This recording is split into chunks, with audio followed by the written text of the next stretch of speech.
following is a presentation of Flow Sports.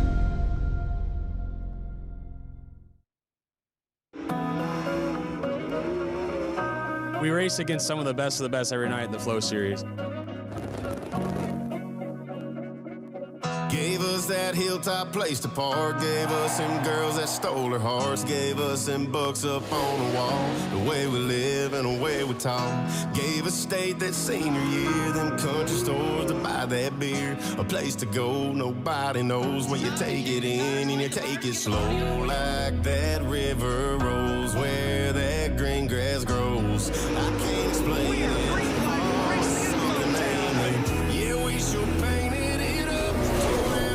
Two-lane roads, we either stole every sign or left them in bullet holes. Wasn't nowhere in there. Drive up the racetrack. Oh, hang on to it, boys. This town's been too good to us. Over to the inside of us. Never thinking when we said we leave it in a cloud of dust. This town's been too good. Our FloRacing Studios live from Wilmington, Illinois. Oh, and he catches the wall again, and he gets rose. Like a hot night through butter around this quarter-mile oval. Ricky Horton Jr. Hudson O'Neal. Out of Oakwood, Illinois, it's Bobby Pierce with his first series win of the year.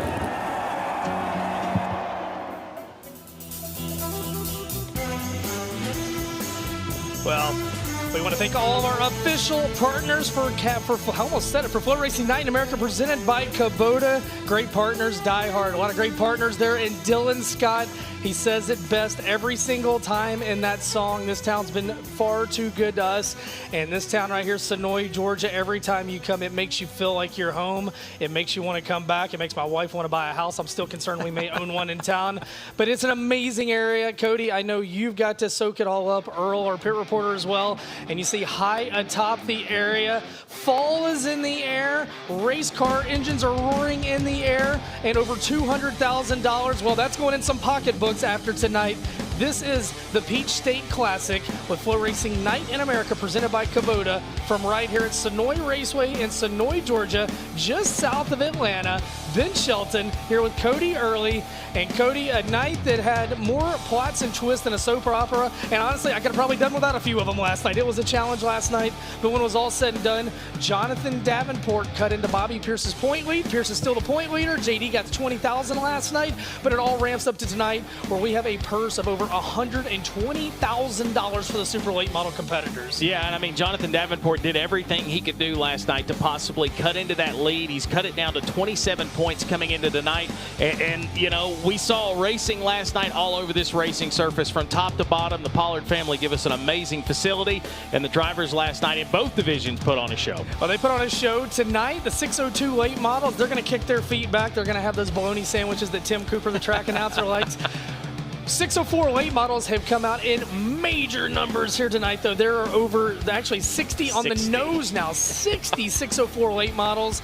And, of course, FloRacing Night in America, we're north of 40 super late models tonight. They're going to have a complete show that's capped by the $30,000 to win, $3,000 to start, 75-lap feature. And without further ado, let's take a look at the race info for the Peach State Classic. Tonight, we'll have Dirt Draft Hot Laps. Get your Dirt Draft lineups in.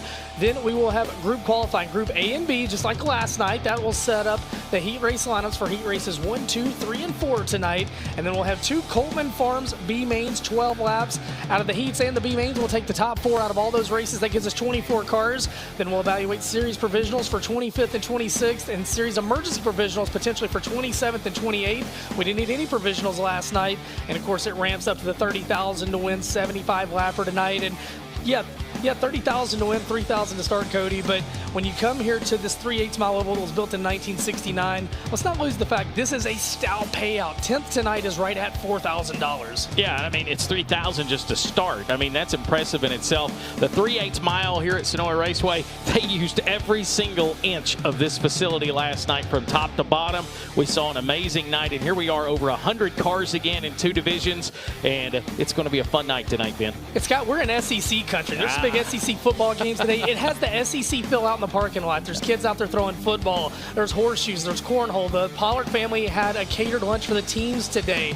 Everybody's out hanging around their campers. But by the way, the campground sold out this year. When they went into overflow, if you plan to come next year, when they release camping, you better book it because otherwise you're going to be parked in the North 40. And look at this drone shot high atop this 3/8 mile oval. Just a fantastic racetrack. We love coming here. You've been here many times. I've been here several times. A first-timer here, though, from the infield, Earl Hoon Jr. And Earl, one night under your belt.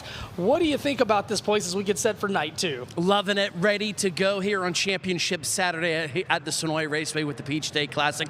Guys, you mentioned it. The camping area sold out. The parking area is absolutely jam-packed. The grandstands are starting to fill in with all the great race fans here in Georgia. As we mentioned, we are going to crown a champion here tonight. You can feel the electricity in the air. Night number one last night was a hell of a race. And let me tell you, Jonathan Davenport picking up, got his third win of the season. The question tonight, can he sweep the weekend? And can he get the championship? Bobby Pearso, what a march through the field he did in last night's A-main event. Didn't start off that well like he wanted to. I believe he, timed 30th quick overall. See how he does here tonight. But boys, thank you for letting me come out here this weekend and be a part of the broadcast. Well, we're thankful to have you here, Earl. You see high atop, the field starting to fill up. That is the North 40. Right now, we're going to step aside. Thanks to marketing partners. We come back. We're going to talk about the points battle tonight, where somebody's going to become a $75,000 champion. We're talking about storylines and all points in between from here at the Peach State Classic at Senoia Raceway. We'll be right back. Your Kubota was built to perform. Help protect that performance with Kubota Genuine Oil Filters, engineered for 99.5% filtration efficiency to trap harmful contaminants and reduce wear. Premium materials, tight seals, and proven test results make the difference. Available now at your local Kubota dealership. Kubota Genuine Parts, for those who do it right. The fact.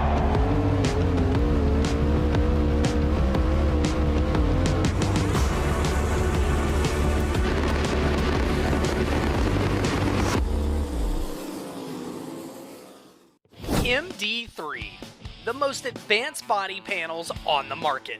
Aerodynamically engineered, manufactured from the highest grade and lightest weight materials, tested tough for optimum performance. The highest quality and most durable products you'll find anywhere. Our products help racers around the world reach victory lane.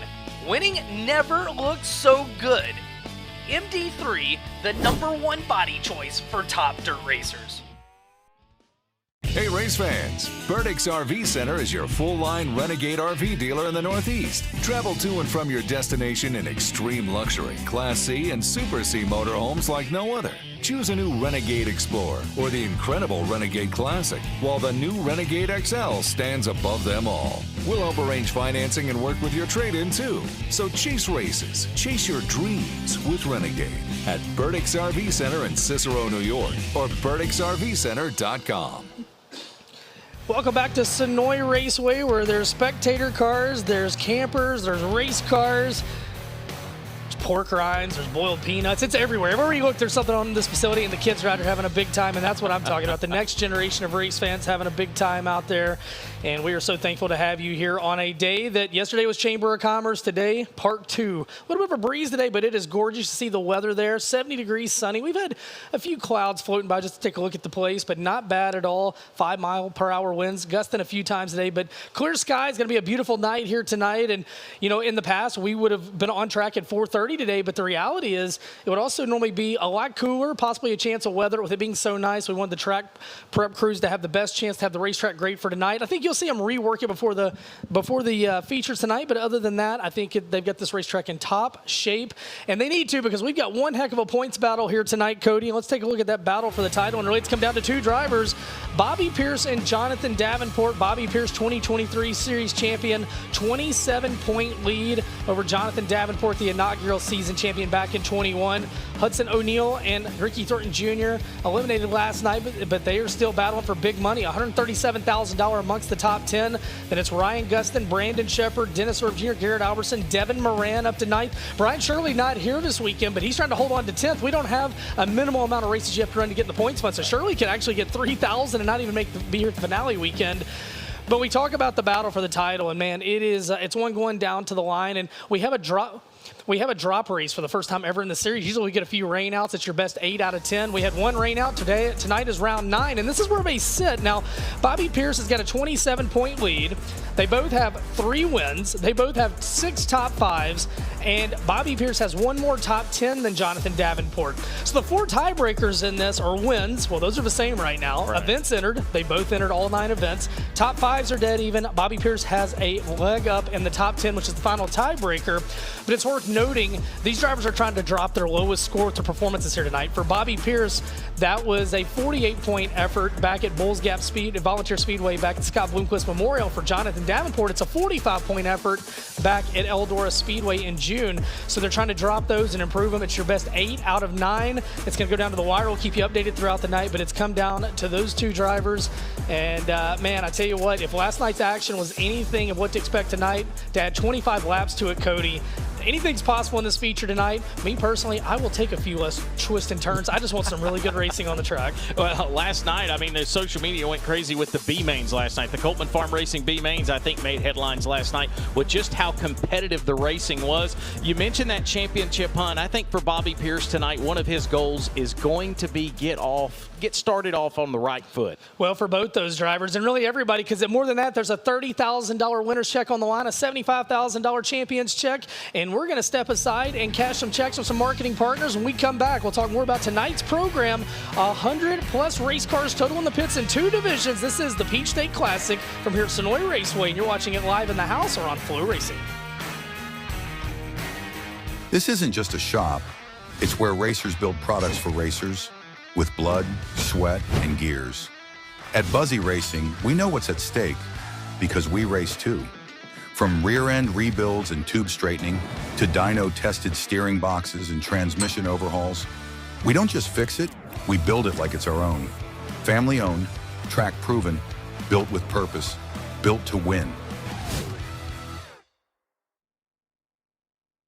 Poske's Performance Parts has been serving the Ohio River Valley and racers from all across the country since 1978. Poske's is also the home to Hoosier Tire Ohio Valley and Octane Race Products. We keep the popular name brands in stock and ship nationwide daily, including Winners Performance, Willwood Brakes, Bill Stein Shocks, Impact Safety Equipment, along with hundreds of others. Visit us in Parkersburg, West Virginia, or online at Poske.com.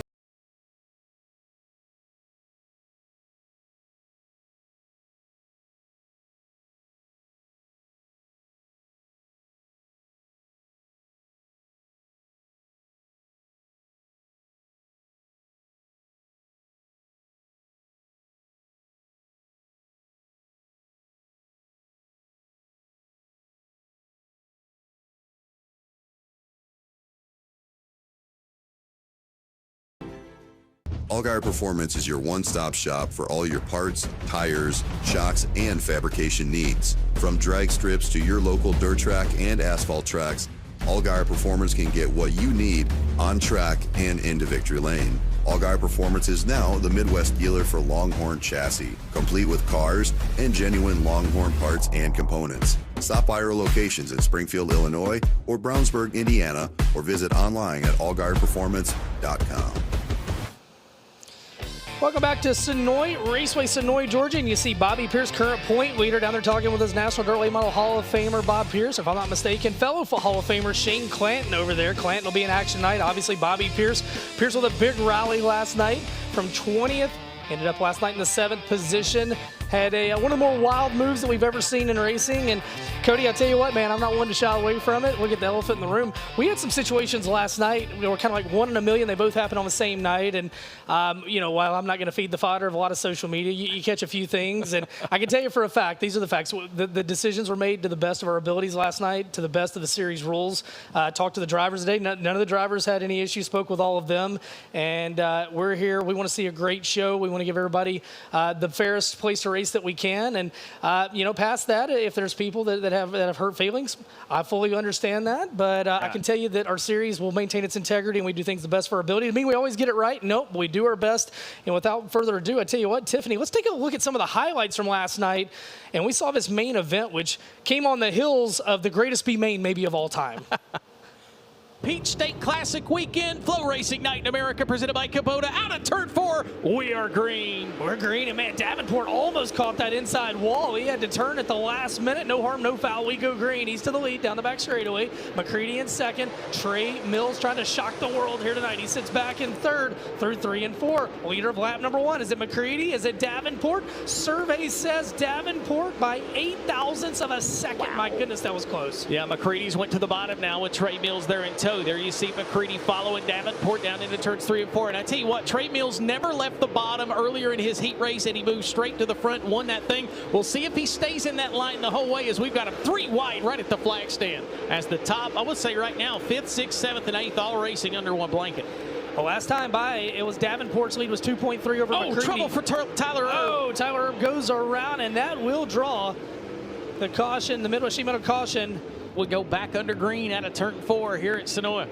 Try to get a long green flag run. We've had a couple of Midwest Sheet Metal cautions have slowed the action so far. As Trey Mills going to try to get that big momentum on the top, and Devin Moran is really starting to make up some spots, especially on the restarts. He's up to 4th, and he might not be done there. Meanwhile, McCready comes after the 49 of Davenport. Davenport hits the turbo button off the cushion. And what a battle for 3rd between Mills and Moran. Racetrack's really nice right now. Tell you what, Tim McCready was very close to hitting that berm in turns 3 and 4. We saw that turn Michael Page around earlier and knocked the nose off Sam Seawright's car, but that right now seems to be a fast line around the bottom of turns 3 and 4. As there you see Trey Mills trying to run those 2 down. Trey now back to 4th. You see Brandon Shepard go to the top side. Boy, him and Garrett Albertson, that nearly was disaster on the back straightaway. We're going 3 wide again on the front straightaway with Cody Overton at the top. I mean, these guys are skating all over this thing right now. Davenport, meanwhile, 1.6 second advantage over Tim McCready. And Brandon Shepard, perhaps a flat tire as he slows through turns 3 and 4. 15 down, 35 to go. And I tell you what, Devin Moran gets a good restart. He's going to come after McCready for 2nd. Yeah, he was leaning on McCready out of turn 4, and right now he'll have that 2nd spot. McCready will get on the throttle down the back straightaway. Give the 2nd spot to the mailman, Devin Moran. Meanwhile, Gustin's going to put the whip to it. He'll head to top shelf. We saw some good stuff in the B mains. Gustin's going to try to get there. Trey Mills to his inside. Mills to 4th. Gustin back to 5th. Out front, it is Jonathan Davenport working lap 17, and he's got a half a straightaway lead and growing over Devin Moran, who started 8th in the party here tonight. From 1st to 2nd, 1.2 seconds with 23 laps to go. And I will say this too, we've had some, and Zach Mitchell gets into Tyler Millwood right in front of the leader, and Davenport's involved. No. Wow. Man, Zach Mitchell and Tyler Millwood had been beating on each other for the last 2 laps, and that was just a terrible spot for that incident to happen. Wow. Because of him spinning to miss that incident, or wrecking pretty much to miss that incident, he is going to get his spot back with no contact. JD's led him all so far. We'll see if he can hang on to finish it the rest of the way. We're underway out of turn 4. And again, Moran gets a good start. He'll take 2nd away from McCready. McCready looks back to the inside of Devin, though, behind them. Gustin on the move up to 4th. Back in 5th, Trey Mills. Hudson O'Neill rides in 6th. Meanwhile, Pierce puts the whip to it. Don't count the 32 out of this one yet. Man, what a run from deep in the pack. But he's got a Huddy, and he's got Ricky Thornton Jr. right there. Oh, man, close quarters here in the Peach State. And Pierce with a big run down the back straightaway into your living room to the inside of Hudson O'Neill. Hudson up top. Pierce leaves him a groove off of turn 4. Huddy holds the spot. That's fun. That is fun. Fight for 6th and 7th there. Garrett Albertson is just outside of that as well. And how about Kyle Bronson up to 9th, started 17th in this feature. He's in the top 10 now. It's just been a lot of movers and shakers in this one. Pierce goes around. Kyle Bronson, Bobby Pierce get together.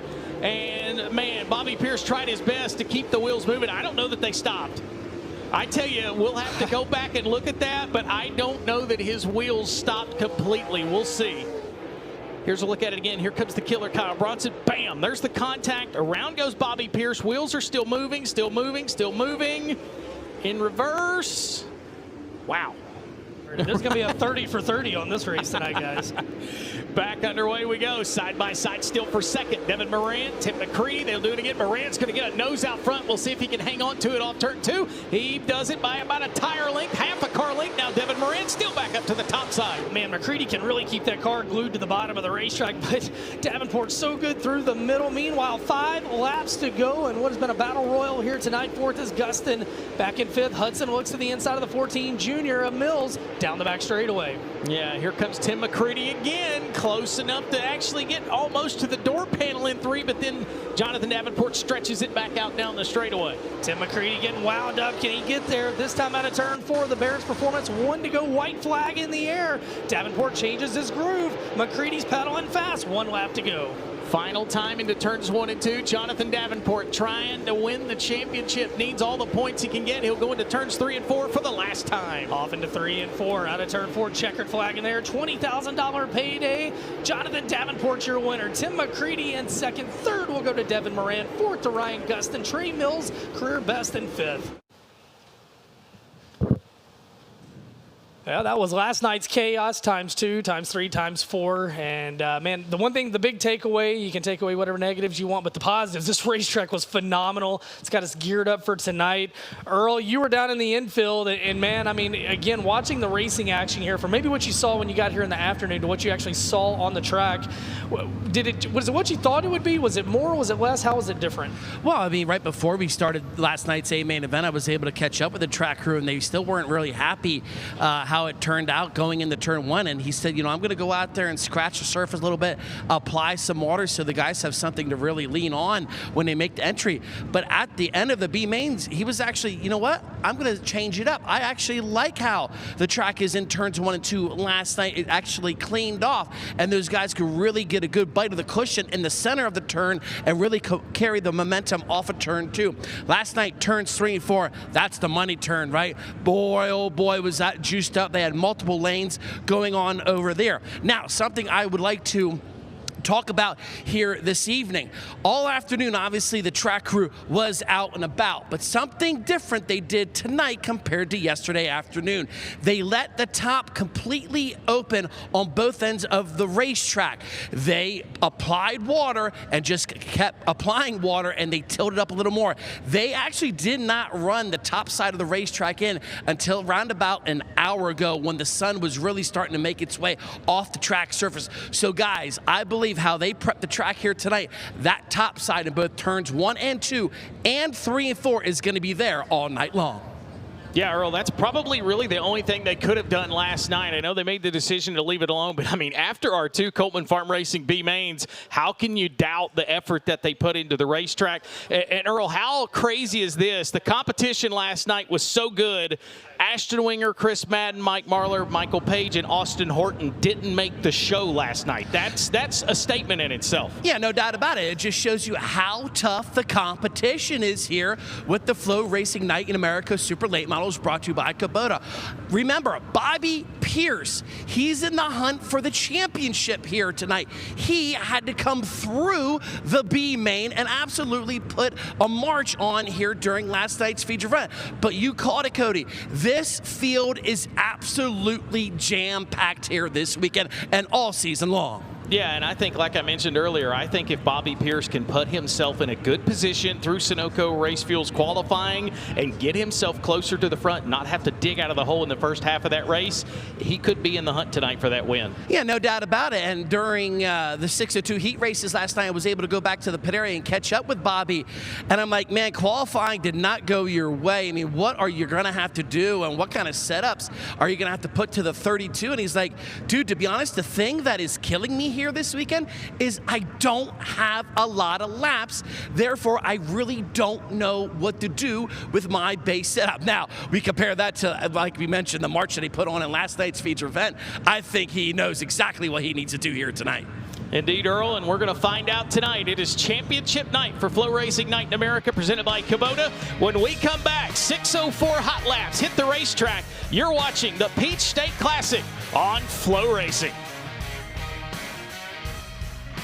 Impact Race Gear is your source for custom race shirts. We are certain that you will see the same things that hundreds of racetracks, teams, organizations, and manufacturers have already discovered. When it comes to quality and service, we simply can't be beat. We are not one of those here today, gone tomorrow print shops. Impact Race Gear has been trusted for years by racers all across the country. Give your fans and sponsors what they deserve. Simply awesome race shirts. Visit us online at impactracegear.com to learn more and start your order today. Since 1978, Sweet Manufacturing has been the leader in high-performance power steering. Employee-owned and built in the USA, we proudly deliver the best in-class steering equipment. With constant innovation and development, we push performance to the next level because champions demand the best. When precision matters and performance counts, trust the experts. Sweet Manufacturing. Let us turn your wheels. Race fans, Dirt Draft is your #1 fantasy racing app. Play along with hundreds of events each year featuring the biggest stars in series and racing. Draft your team each race night and compete against hundreds of fans across the country. Or start your private league to battle your friends for the ultimate bragging rights. Accumulate points each race night and cash those points in for top prizes from the biggest brands. Sign up today and learn more at dirtdraft.com or download a Google Play or the App Store. Dirt Draft, your fantasy racing edge. MD3, the most advanced body panels on the market. Aerodynamically engineered, manufactured from the highest grade and lightest weight materials, tested tough for optimum performance. The highest quality and most durable products you'll find anywhere. Our products help racers around the world reach victory lane. Winning never looked so good. MD3, the #1 body choice for top dirt racers. Welcome back to Senoia Raceway as we get ready for Championship Saturday for the FloRacing Night in America presented by Kubota. Late models tonight, the season finale, and a big $30,000 payday getting ready to be up for grabs. The 604 late models will have the racetrack first for their hot laps, and then of course it will be time for Dirt Draft hot laps for the FloRacing Night in America presented by Kubota. Super late models as they would get ready and make their way out onto the racetrack. There you see it, Dirt Draft. Make sure you subscribe. Hey, if you subscribe and you're new to Dirt Draft, free t-shirt bin, free stuff just for signing up. Yeah, and it's a lot of fun. Like I said, I am highly awful at it, but it is a lot of fun. And we do Dirt Draft throughout the year with all of the series. Clint Dahl, Jacob North. Jacob's actually here tonight. He came up in the tower. He and Canute from the Lucas Oil Series here hanging out tonight, checking stuff out. But check out Dirt Draft. Play it. It's a lot of fun. Again, I'm awful at it, but it gives you a chance to add a little something extra when you're at the racetrack or you're watching the FloRacing broadcast. DJ should have like a school. He should have like a online class. Well, he won the World 100 last year on it, but this year I don't think he even qualified for the G main. So I tell you what, man, I love the water tower shots. Look at that. I mean, that is quintessential small town America. You know, our crew's been all over town. It's just a beautiful night for November 15th. Anywhere in the United States, you couldn't ask for more than we've got here tonight. Oh, definitely not. 604 late models, I believe, are starting to head towards the chute for their hot laps. And I tell you what, a lot of big races coming up on FloRacing, obviously tonight from here at Senoia Raceway. But the Gateway Dirt Nationals, Kubota Gateway Dirt Nationals this year, December 4th through 6th. And while that's happening, the 58th running of the Snowball Derby, the legendary one, down at Five Flag Speedway, Pensacola, Florida. Also, High Limit heads down under to Perth Motorplex, December 28th through 30th. The Tulsa Shootout, December 31st through January 3rd. The Wild West Shootout will be back in Phoenix this year, January 10th through 18th. And then the Chili Bowl Nationals coming up from Tulsa, January 12th through 17th. Strap in for racing's best here at FloRacing. In the meantime, strap in for 604 galores. If you like 604s, boy, have you come to the right place tonight, because we have got 66 604s, and the one, the only, Tim Barbecue Sandwich Cooper on the call tonight. Tim, you're going to have your hands full tonight, brother. I am. 44 602s last night, 60 604 crate late models. Getting ready to get going here in this first group. We have the 21 of Jason Lively. We have the 22B of Alan Brewer. Right there, see the 4W of Tristan Wright. who actually raced last night. Then in this group, we also have the 8 of Braxton Barber, who was in the B1 last night, had that issue. I talked to him earlier, and I told him how y'all asked me about who's the one to watch, and he was one of them, and he's like, you wasn't the one that called him last night, right, when he got out of the car, was it? Did he call you? Is that the phone call? No, he didn't call me. I saw him over at the cornhole tournament today. So he said they got it fixed back and ready to go for tomorrow. So he's in 604 crate tonight, driving the 8 car of John Wayne Harmon in a different car. So he's going to be back and ready for 602 tomorrow. So 60 of them. So, I mean, there's going to be a good level of cars that don't even make it to the show tonight, Tim. Yeah, sure are. And I think we probably, 24 is all we're going to start later on tonight for their feature as we get ready here. They got the green and yellow out here to let them get a few laps here to see if the track's ready for them to really fire it up and get going. There you see Garrett Williams in the 54 on the speedway. He's running super late models 604 and 602. I talked to him today. He's got a busy weekend also. There you see Bailey Williams in the number 17, part of the Williams family, a big family here, supported Senoia Raceway. His grandfather, Ricky Williams, big time racer here over the years. And there you see the 16 of Jamie Maurice in that 16. Talked to Jamie earlier. Of course, his son Justice is the one that took a flip down the back straightaway, and asked him if Justice was sore today. He said he won't admit it, but he's sure he probably is today.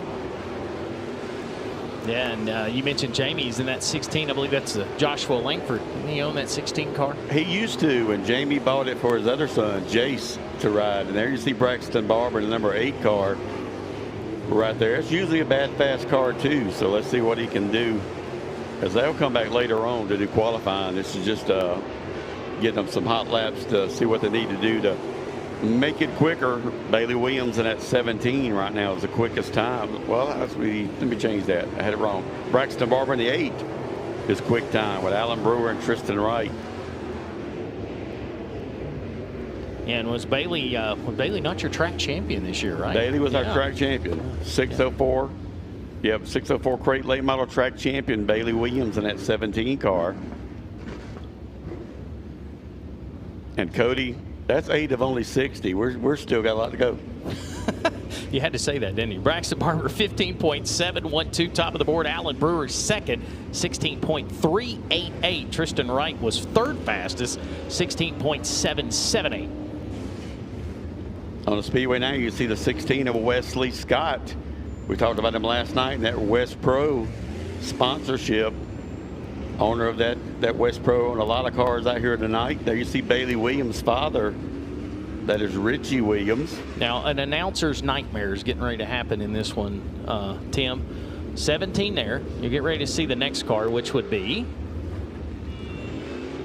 The 17 behind him is Brian McElweeney, and that used to be Richie right there's father's race car he sold.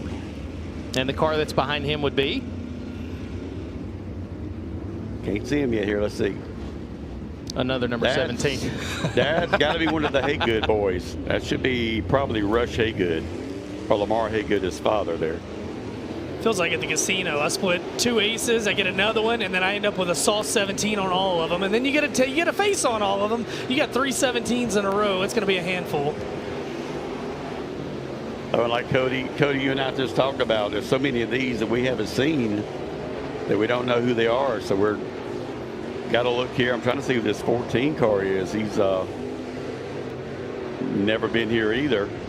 Yeah, and it's a testament to this racetrack, too. They want to come here. They know this racetrack's good. When this track widens out, I mean, you can be in 10th and still be a contender for this event. Yeah, we have another one on the speedway here. Right there, you see that 25. Everybody knows the name Shane Clanton. That is his nephew, Christopher Clanton. Right there is Will McConnell in the number 2 car. And that was Rush Haygood in that 17R black car with the orange numbers. He's third quick right now. Braxton Barber still quick. Russ Ogletree's in this group. He's second quick. It's like we said, they will come back later on, 60 of them to determine. I think, Cody, what they say they're going to take the top 16. Is that correct? Yeah, and break it down into four B mains. I think, yeah, Ben said 4 B mains. Who had that on their bingo card? 4 B mains. Wow.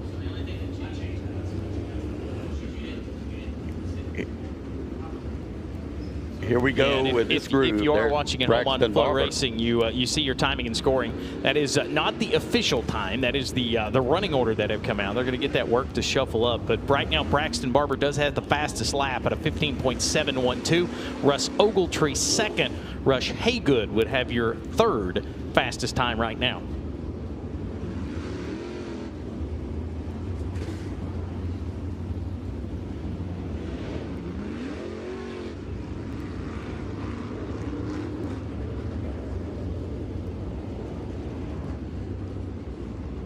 '18 there of Todd Brewster on the speedway. Got one of our 602 drivers racing out here last night, going back to 9604 to 007 of Nicholas Stiles. And behind him is our 2024 604 Crate Late Model Track champion, Zach Leonardi. Zach will be back tomorrow running limited. And behind him there in that 38, running a couple of times this weekend also, Matthew Taylor in that number 38 car. And going down the back straightaway in a 121. I talked to him earlier today. He said he's come runner up here so much this year. He's wanting to get that win. Of course, all of you know Pearson Williams in that 121. Super nice guy. I talked to him earlier in the day. Went by his hauler. He's trying to get that win tonight. Then you got behind him the number 1 of Brad Betzel. And Cody, Brad Betzel is actually one of our 602 Charger drivers. So he is really branching out, right? Really he skipped the 602 all in general and jumped into the 604. Yep, sure is. So here we go with this group. And I talked to Pearson Lee Williams early in that 121, and those races, he just qualified horrible in the middle of the pack. And by the end of the race, he was faster than anybody. And he said he's just got to get qualifying down and get up front closer than what he's been doing. So there you see the 87. I believe that's Zane Littleton. I believe that's another 602 car. Yeah, with a field of 60, if you don't have it together in this qualifying that's coming up here in a little bit, you're behind the 8 ball in a big way early. Oh, yeah. Yeah, you definitely got to qualify in the first 4 or 5 rows to, you know, I mean, there's so many good ones here that I mean, our 604s, just like our 602s last night, there's just so many good cars every week, you know, that you never know who's going to win it. So that group's over, and we still have Braxton Barber and Russ Ogletree, Ty Ellis third, Rush Haygood, and Will McConnell, our top 5.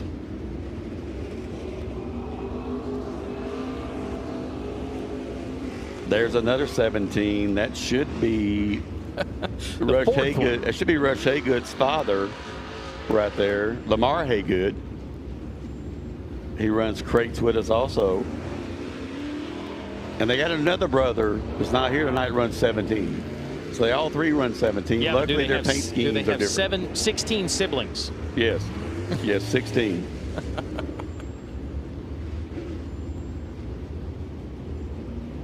I believe that is the 12 of Chase Giddens. It is. I saw him come in earlier. Different paint wrap. scheme. Yeah, that looks sharp. Haven't seen that wrap yet this year for him. Moultrie, Georgia driver. Yeah, sharp car. I saw him come in earlier and didn't know who it was until I saw actually the Giddens on the side of that car.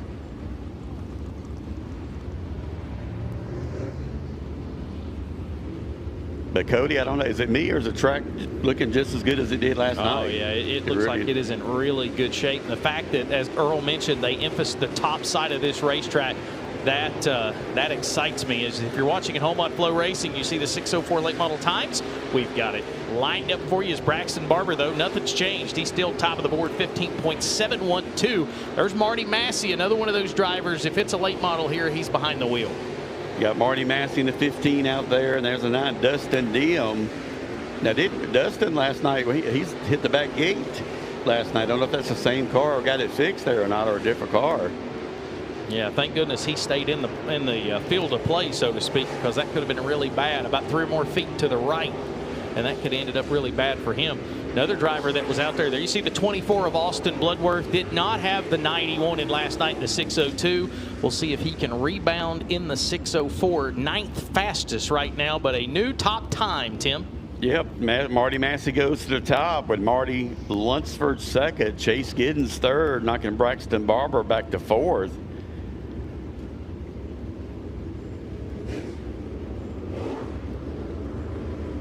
And there we see another one to watch, the 92 of Joseph Brown. He is one to beat. I don't care where he goes. He is hard to beat, bad fast there in that 92, so watch him. Yeah, he is second right now in the Crate Racing USA Dirt Late Model Series standings with 2 events to go, including next week the Early Bird at Needmore, where he is a 4-time winner of that event. And he's been on a rail since Jimmy Owens helped him earlier this year down at East Alabama to get that car headed in the right direction. And there you saw the 42 on the screen for a few seconds.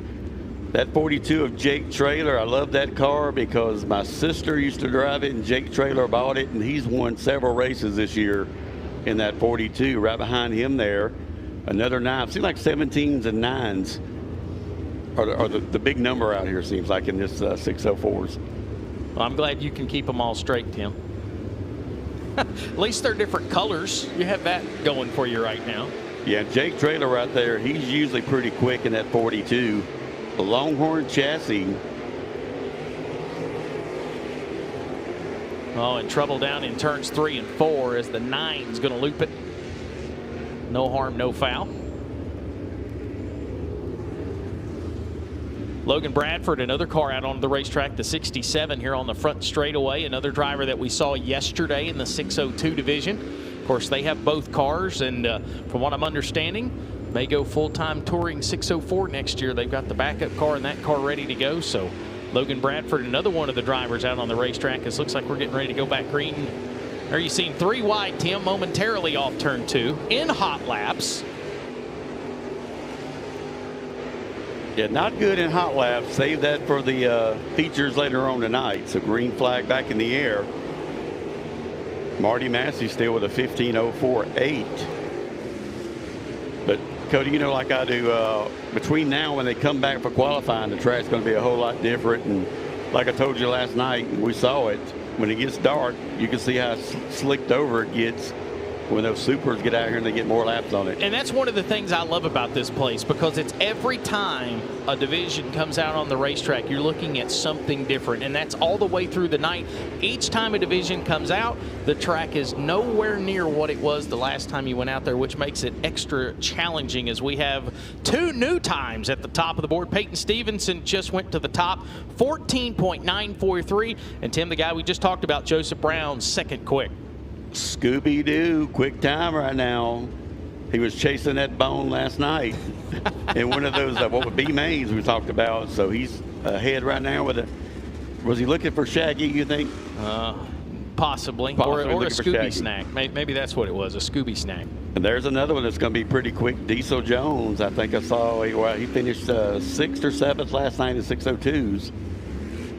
And there's a driver who finished second last night. Gave Brewer a run for his money. That's the 611 of Colton Herbert. Challenged for that win late in that 602 feature last night. Ultimately come up short, Tim. He said he caught that big rut over in turn 3, and we seen it. He bicycled momentarily, and he said that really kind of ruined the momentum for him to possibly run down Brewer for that win. Look for him possibly to be a challenger tonight as well. He did. I saw it in those last 5 laps. I know he hit that hole going over into 3 there at least 2 times and broke his momentum big time. We got the 85 of Corey North right here also. Yeah, he just won the Sweet Home Alabama Classic at Penton here recently, right? Yes, won the Sweet Home Alabama Classic at Penton. Sure did. Looks like we're going to clear the infield of, I'm assuming that would be what cars would be in Group A of hot lap qualifying. There's the beautiful view of Senoia Raceway as the Peach State Classic Saturday night. Listen, if you're in the area, hey, we'd love to have you here, but if you're home watching it on FloRacing, we have got a huge night. 60 of these 604s. Peyton Stevenson does go top of the board, 14.943. Joseph Brown second, Marty Massey third. Then it's Logan Bradford, and Ryan West has slipped into the top 5, Tim. And right quick, Cody, when I got me in, I will say a big congratulations at home watching my good buddy, one of our racers, Landon Bagman, his wife, Lauren, had a new baby born just barely after Scott Bloomquist's birthday this morning, about 3-something. So I know he just sent me a message, said they're watching at home. Congratulations. Almost Scott Bloomquist's birthday, but just a little bit late there. Pretty cool, yeah. Yesterday would have been Scott's birthday yesterday, so just barely missed it. And unique situation. This is where we were when we found that out just a year ago, right? Yes, instead of changing tires, he's going to be changing diapers now. Oh. That's a new story. Yeah, that's a totally different job in itself. Yes. So Lauren's watching at home. My advice is you sleep, let him change the diapers and feed it in the middle of the night. I'm not going to share advice. I've done that. Just do whatever you think's best. That's I'll leave it at that. Well, shoot, with a newborn, you just about have to take turns to get the rest. So I agree. I've been there, done that too. So what is Group B of our 60-car 604 late model hot laps on the racetrack right now? Won't be long for the FloRacing Night in America presented by Kubota Super Late Models. They'll be ready for their dirt draft hot laps. They need to be getting ready in the pit area and getting ready to make their way towards staging.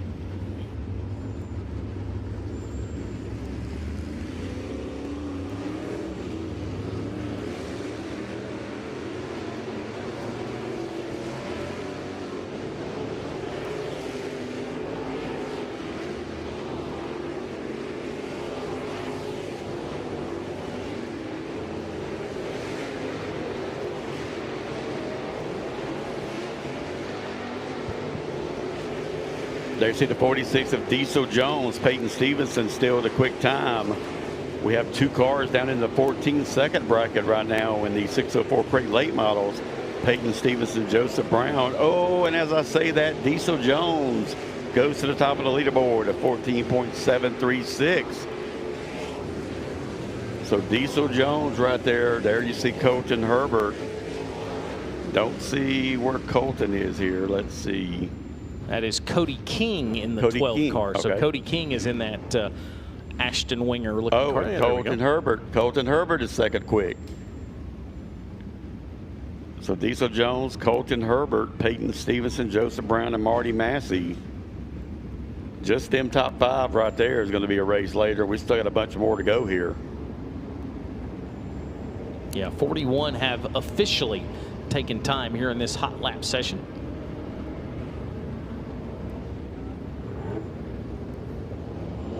But I heard you and Ben talk about it earlier. Those B mains last night. That's all I've heard today over at the cornhole tosses. Everybody was like, those B mains. We could have sit here and watched 50 laps of that with all that 3 and 4 wide racing. And I saw our track photographer down there, and I was like, "Did you get any of the pictures of the 4 wide?" He said, "I did, but you can only see one of them because they were." And he showed me the pictures, because they're so close together. Right. You only like one car, but there was 4 of them. Yeah, I don't know if you could convince anybody to do 50 lap B mains. I don't know if that would go over very well. There you see another popular driver, the 66 of Jody Knowles right there. Jody Knowles, of course, a member of the Knowles family. His uncle Wade Knowles, Jake Knowles' his cousin. There you see the 95 of Warren Mobley, a longtime racer here back in the 70s, late 70s, early 80s. Just come back to racing a couple of weeks ago.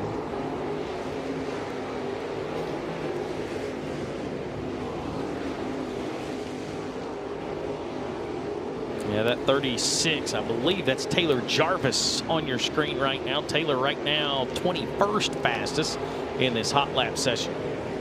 Jody Knowles in at 66, jumped up to second quick now. Another one down in the 14-second bracket. Joshua Bishop in the J1 on your screen. Eric Spencer is going to put that checkered flag out. 48 have officially taken time of our 60, so possibly 2 more groups. We'll see if they split them up.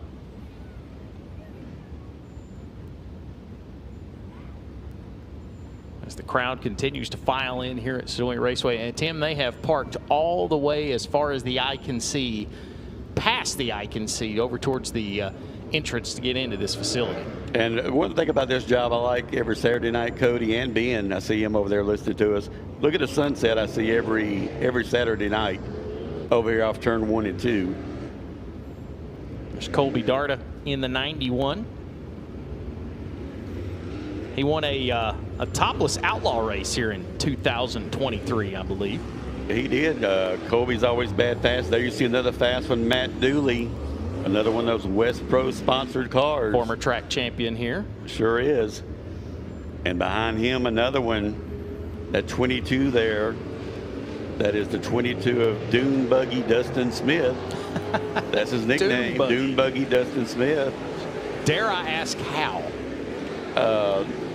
I have no idea, but Dustin actually used to work for country singer Zach Brown. Oh, wow. Really? Years ago, Zach Brown had his own, where they do old cars and fix them up, but his restoration stuff. And Joey Armistead there, another former Senoia track champion. Yep, he's always bad fast.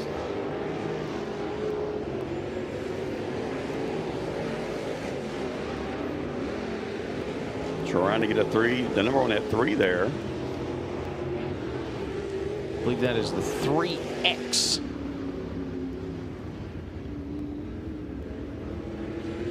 As Diesel Jones still at the top. 14.736. Jody Knowles second quick, Colton Herbert third, Peyton Stevenson fourth, and Joseph Brown right now rounds out your top 5. And Tim, I believe they're going to let the cars in the infield go, and we'll see if that is our official end of our hot lap session, as I do believe the FloRacing Night in America presented by Kubota Super Late Models are in staging for Dirt Draft Hot Laps, Ben. Man, what a field of cars here tonight. Over 100 cars in 2 divisions, and the 604s, not just 60, man. There is some heat in that division. Those guys are going to put on a show here tonight. And FloRacing Night in America presented by Kubota. Coming up next, round 9 of 2025, the final race of the year. The only race we lost to Mother Nature. Well, that one fell down to us at Tri-State Speedway at Hopstad, Indiana. We'll hope to get back to the Helfrich's House of Speed next year. But it's been a great year for FloRacing Night in America. Planning already underway for next year. Go to FloSeries.com, FLOSeries.com. We have our schedule out here in the next month or so. And you see sitting in staging Cody, the 157, a driver that was fast last night, but Mechanical Gremlins got him while he was in a transfer in the heat race. Mike Marlar, he'll lead the first set of cars out. And the Ronnie Delk Equipment, Lingenfelter Mechanical Contractors, Can-Am Auto Salvage, Mesilla Valley Transportation, Cornet, Powered Longhorn. 7 wins on the year, and we've joked about it all year.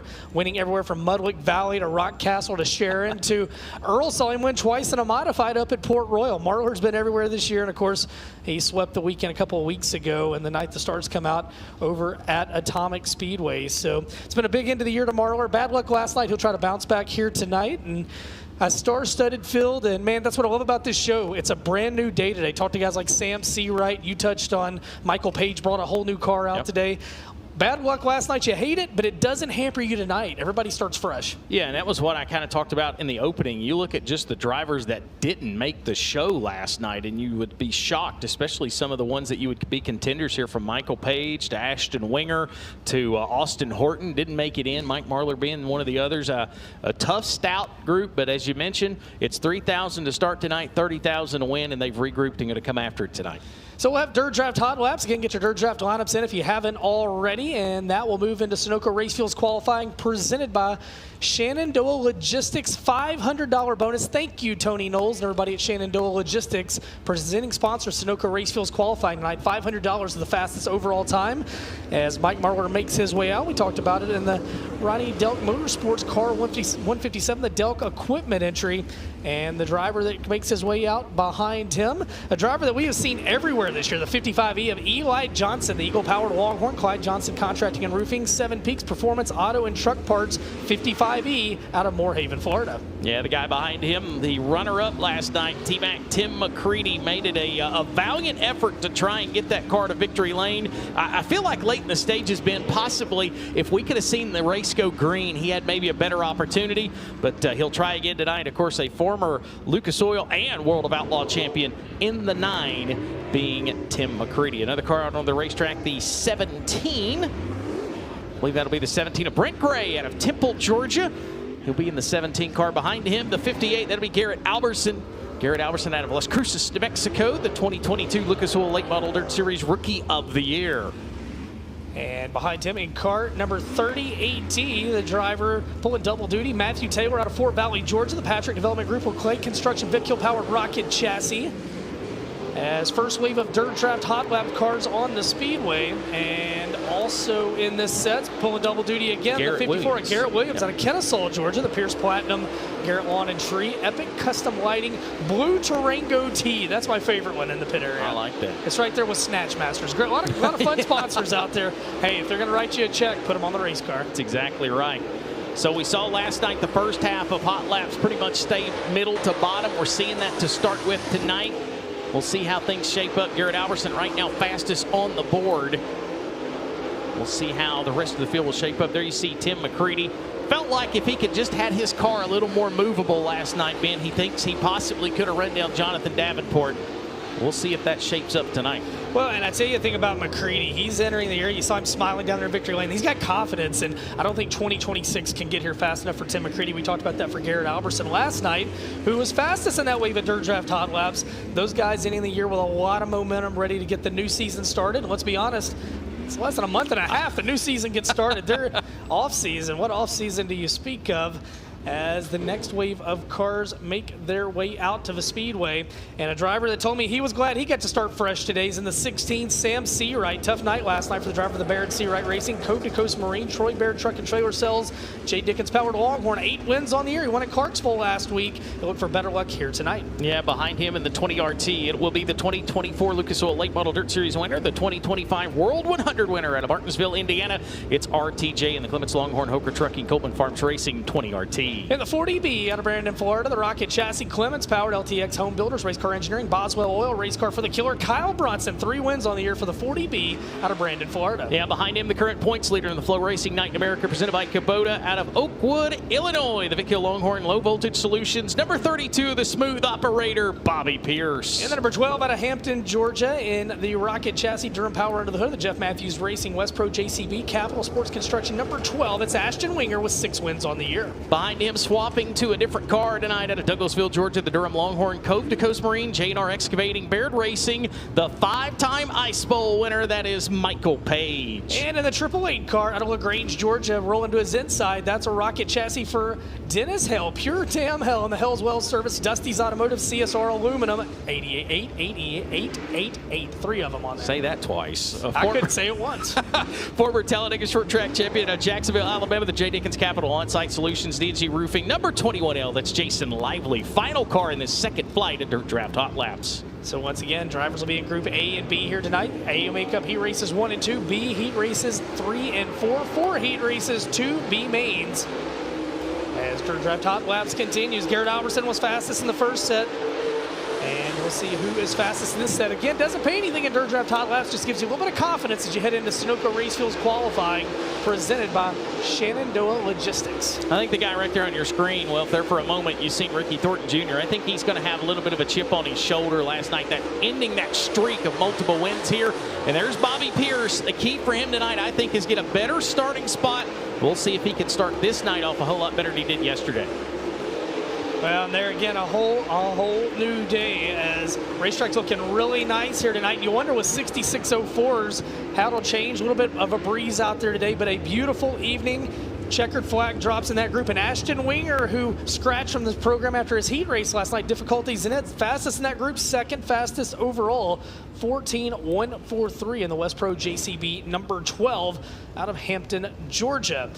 So we'll bring the next wave of cars out, and again, we'll go through Dirt Draft Hot Laps for the FloRacing Night in America Super Late Models presented by Kubota, and then we'll pivot into 604 Crate Late Model Qualifying. 604s, check the My Race Pass app. You will have Group A and B qualifying tonight. Please check the My Race Pass app to see which group you are in. It is going to be important. You will be right up after Super Late Model Hot Laps. 604 Crate Late Models, check the My Race Pass app to see which group you are in, Group A or B, for your qualifying tonight. As the next set of cars are led out to the speedway, all the way from the left coast, Ethan Dotson out of Bakersfield, California. The ASD Motorsports, B&K Grading and Paving, Penske, Kaufman Composites, Clements Powered Longhorn for Ethan Dotson, 10th in this year's World of Outlaws standings. And behind him, a driver that just barely missed the show last night. Yeah, it'll be Dalton Cook out of Salem, Alabama, the newly crowned Southern Thunder Super Late Model champion, a former Southern All-Stars champion. We'll see if he can get himself into the show tonight in that Clements-powered rocket. Brandon Overton behind him. Evans, Georgia driver, 7th in the Lucas Oil standings this year in the Clements Longhorn Factory entry. The Riggs Fiber Napa Auto Parts, Dude Wipes, Heartbeat Hot Sauce Car 76, a 4-time winner in 2025's Brandon Overton. Yeah, behind him out of St. Augustine, Florida, the guy that went to a win last night, one of those Kubota heat races out of St. Augustine, Florida, the Clements Longhorn Boswell Oil Company. Swift Springs, the 2023 Hunt the Front Super Dirt Series Rookie of the Year. That is the future Trey Mills. J.R. Mosley out of Columbus, Georgia, the Cornette Powered Longhorn Mosley Transport, VP by 99 Inc. Boswell Oil entry for J.R. Mosley, and he will roll through turns 3 and 4. Behind him, it'll be Hunter Cohn out of Mooresville, North Carolina, the Earl Ramey Powered Longhorn, PEM Racing Gears and Drivetrain Circle Track Warehouse, the 4th generation driver. First full year for Hunter in the super late model ranks. Tyler Millwood rolls through turns 3 and 4 out of Kingston, Georgia, in the Durham Powered Rocket XR1. 1 win on the year in the LaSalle Summer Nationals race earlier this year. The competition racing equipment, Graves Mobile Service, one source paint and body, Sugar Rush, car 31 for Tyler Millwood. Final car in this group, there is Brody Smith out of Dade City, Florida, the Durham Rocket XR1, Big Daddy's Cattle, Jim Pacino Trucking, 17 SR, the Slim Reaper in the 17. Green flag on the speedway, giving these guys just a couple of laps. Hey, man, at this point, you've been here 3 days. You got this thing dialed in. Yeah. And we'll see who lays down the fastest lap in this set. I tell you what, hats off. We've talked about it multiple times. Hats off to the Pollard family for this racing surface. Ben, this is about as smooth as we have seen the Senoia Raceway. Even to some extent, it looks a little smoother than it did yesterday. Man, I tell you what, they've really done a great job. Definitely smoother through 3 and 4 right now. We'll keep an eye on that. The 76 of Brandon Overton, the factory Longhorn entry, top of the leaderboard, fastest lap of the night. First driver of the 13s, 13.927. 13.927 for Brandon Overton. So the Evans, Georgia driver, Brandon Overton, fastest lap of the night here in Dirt Draft Hot Laps. He'll head back and get ready for Sunoco Race Fuels qualifying, presented by Shenandoah Logistics. Next wave of super late models preparing to roll to the speedway. Again, 604 late models. Check the My Race Pass app to see if you're in Group A or B for your qualifying. Very important. Your qualifying coming up next. Group A, 604 late models. We need you lining up, please. Yeah, and for Brandon Overton, as Tim mentioned in the opening, he is a contender here week in and week out. Last night was just one of those nights he wants to forget. So whatever they did learn from last night, you could bet they've started out there, and he's already in a better spot than he was one night ago. Yeah, it's been that kind of year for Overton, man. They're looking to have better luck in 2026. The next set of cars make their way out. Last night's third-place finisher on the podium, that was Devin Moran out of Dresden, Ohio. The Big River Steel, Double Down Motorsports, Lazy Days RV, Millwood Plumbing, Bill Stein, Phillips CPA, Cornette Powered Longhorn for Devin Moran, the 2025 Lucas Oil Late Model Dirt Series champion. Behind him, one of the drivers you'd have thought would have been in the feature last night, especially here at Senoia out of Whitesburg, Georgia, the Clements Rocket XR1 Super K Express, Jake Stanley State Farm, number 16. That will be Austin Horton. Austin Horton in the 16. Well, I said I didn't have any new entries today, but by gosh, we do. Taylor Puckett out of Greer, South Carolina in the STI number 17. New arrival here today. He'll roll off into turn to number 3. Great looking race car, the Excel chassis, and he'll find himself in Group B here tonight. Yeah, behind him, a former World of Outlaws champion, a former Dirt Late Model Dream, and World 100 winner out of Zebulon, Georgia, the Clements Capital Super K Express, Freeman Plumbing, Carolina Concrete Finishing, number 25, the Georgia Bulldogs, Shane Clanton. And in cars 66K over in turn number 3 and 4, Dylan Knowles out of Lynette, Alabama, the Clements Powered Rocket Chassis, Client Logistics, Juice Man Speed, SK Motorsports, and Sweet Victory Apparel, all sponsors of CP Hauling number 66. Yeah, behind him, last night's winner, and the guy comes in second in the points out of Blairsville, Georgia. The Spartan Motors Nutri-Agri Solutions picked up his 7th FloRacing Night in America win last night. Superman Jonathan Davenport. Hayden Cowan, final car in this set out of Rincon, Georgia, the Supply Chain Management, SCMLL.net, Wise Force Products, Harco Construction, 14 for Hayden Cowan, a one-time feature winner in 2025. Green flag on the speedway. The next, we may have 2 more groups of hot laps here for Group B. Once again, fantastic field of cars in attendance. Jonathan Davenport, fastest in this set, second fastest overall, 14.015. But Brandon Overton, still the only driver in the 13-second bracket. Overton with a 13.927. Yeah, Devin Moran just outside of the top 10 right now, 11th at a 14.450. Hayden Cowan just shy of that top 10 as well. As there you see Jonathan Davenport, second overall quickest, 14.009 in the 49. Tonight, JD, he's going for the win. He told Earl last night, and again, if he wins and Bobby Pierce finishes worse than 8th, Jonathan would be the champion. If Jonathan wins and Bobby does better than 7th, Bobby's going to be the champion. A lot of storylines. We'll keep you updated throughout the night on the points as we crown a champion here tonight in Senoia. And if they tie, we go down that list. We've got 4 different qualifications on that one. Next set of drivers make their way out. The one that'll be Brandon Shepard in the Durham-powered Rocket, Rocket One Racing, Valvoline Performance Grading, Soyber Calf Wrenches, Ace Metal Works, Franklin Enterprises, Collins Brothers Towing Entry out of New Berlin, Illinois. Brandon Shepard, 6 wins on the year for the 5-time World of Outlaws champion. Behind him in the 388, the driver out of Ocala, Florida, the H&R Longhorn Quality Surface Roofing, Triple Crown Trailers, Down to Earth Trailers, the 2024 Hunt the Front Super Dirt Series Rookie of the Year, the 388 of Jackson Heiss. Brendan Smith and Cars 17S, the Durham-powered Rocket XR1, Big Daddy's Cattle, Clyde Johnson Contracting and Roofing, Total Claim Source, Plum Crazy Plumbing, number 17 for Brendan Smith. Behind him in the 17H, it's a popular number tonight amongst the 2 divisions. Evelyn, Georgia, the Clements Rocket. That is the Snatch Master, Justin Hammett. And the number 59, Dillard Hatchett out of Cornersville, Tennessee, the Pro Power Racing Engine Rocket Smith Constructors, Fort Line Waterworks, number 59, 2-time winner this year was Dillard Hatchett. Behind him, last night's fastest qualifier in Group B of Sunoco Race Fuels qualifying, Mount Holly, North Carolina, the Clement Stinger, Live Oak Family Dentistry Animal Care Clinic, number 22, a former Show Me 100 winner, it's Fergie, Chris Ferguson. And Cody Overton in this set in car number 2 out of Evans, Georgia, the Clements Powered Longhorn, SM2 Motorsports, Shaw Trucking Budweiser entry for Cody Overton. 6 wins this year, 3 of those in 2 different divisions here at Senoia. Yeah, we'll start to see some of these times come in. Brandon Shepard, 10th fastest, 14.410. That's fastest right now out of everyone on the racetrack in the Rocket One. Racetrack continues to widen out here tonight. Starting to get a little slick in a few different places. And I tell you what, man, these guys flirting with disaster out there, Cody. How about the top 2? Cody Overton, second quick, 13.930. So the Overton brothers, the only 2 drivers to get into the 13-second range here in Dirt Draft Hot Laps. Got to be something in their blood, man. It's in the Overton blood. I tell you what, only 2 drivers you said in the 13-second bracket. Brandon Overton fastest.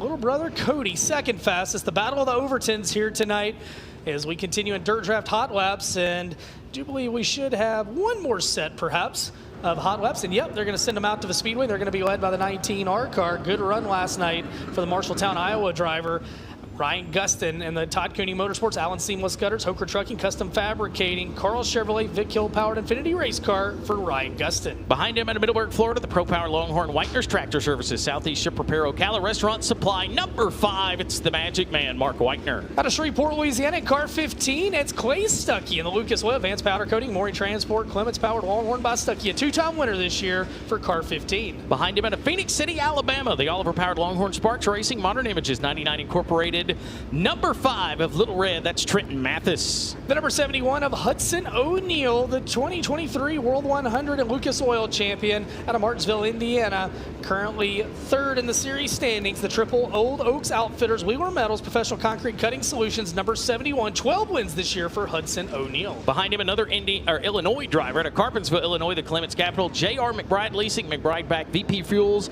the 2022 World of Outlaws champion. That is the one-man band, Dennis Erb Jr. in the 28. Tyler Erb in the 1T out of New Waverly, Texas. 14 wins on the year. The best performance motorsports, Langenfelter Mechanical Contractors, First Class Septic, Anthony's Pizza, Sunoco, Clements Powered Rocket for Tyler Erb. And behind him out of Enoree, South Carolina, the Clements Longhorn, Coltman Farms Racing, MPM Marketing, VP Racing Fuels, Autism Awareness, number 57, the 4-time Ultimate Super Late Model champion. It's Kid Quick, Zach Mitchell. So those are the drivers in this set, and final qualifiers here tonight. FloRacing Night in America, presented by Kubota. 45 signed in here tonight. They'll head back to the pit area and get ready for qualifying. Coming up after this, 604 late models, Group A. We need you lining up for qualifying. You are next, drivers. All 60 of you. All 60. Again, if you came looking for 604s tonight, you have found them. Yeah, Trenton Mathis looks like he has pulled it in, so he will not make an effort here in Dirt Draft Hot Laps. We'll see if anybody can knock the Overton brothers off of the top 2 spots. 13.927 being the fastest time right now. Racetrack looking good right now. Dennis Erb Jr. working the top side of the racetrack through 3 and 4, right through the middle. You see Whitener, you see the speed cam, the Posky speed cam. We appreciate Dave Posky, Brian Metz, and the gang for their support of FloRacing Night in America. Clay Stuckey made his debut here last night. Pretty solid outing for the driver of the 15. He's another one that they have spent a lot of time on the road this year, and Stuckey has got better and better. And of course, his dad, legendary crew chief Ronnie Stuckey. And Hudson O'Neal goes to the top of the board. I tell you what, 2 fastest cars overall in that set. Huddy goes to the top with a 13.903, and Mark Whitener 13.921. 2 fastest times that we'll see in Dirt Draft Hot Laps. Cody, they're going to head back to the pit area. They'll get ready for Sunoco Racefield's qualifying presented by Shenandoah Logistics. Now it is time for 604 late models for qualifying. Group A, we need you in staging. Group B, get them ready. Drivers, if you don't know which group you're in, you need to be in the My Race Pass app, checking out which group you're in, because your time is now to qualify. Guys, they're going to lock the top 16 and top 16 in out of qualifying. They'll have 4 8-lap B mains, taking 2 for the 602 division later this evening. Earl, you're down there. I heard you cue it up a little bit earlier. What are you seeing down there track-wise compared to last night? Well, I was able to catch up with some of the track crew here, and I said, hey, guys, a lot of cars have been out on this track surface so far during Dirt Draft Hot Laps. I'm like, what are you seeing? What are you thinking? And they are loving it. It was all smiles coming from the track crew boys. They said, this baby is going to be up top all night long. You could see some of the drivers out there during their hot lap sessions. They were actually really starting to move that cushion higher and higher and higher. So all smiles from the track crew so far. Well, that is a good sign as we get ready to shift into 604 late model qualifying. Tim, 60 of them trying to get into 16 spots. That is, if you can get into the top 16 in qualifying, then the rest of the night's gravy, right? Oh, it is. That's going to be the key in this 604 crate late models is qualifying up front good. You know, I'm looking, they go 20 laps later on tonight, so just 20 laps. So you definitely want to be up front, not a whole lot of time if you start in the back and even have to run a B main to get in the show. So you're going to be looking to get up front where you can get going out front like we did last night with a Daniel Bruin, and we're in the 602 late model sportsman race, qualified on pole and led the whole race. So it's key to definitely get. Now, if you got a car where you can get up top, like we saw some last night do in the 602s, there's some 604 drivers that get up there too and can come to the front, but don't have a whole lot of time to do it.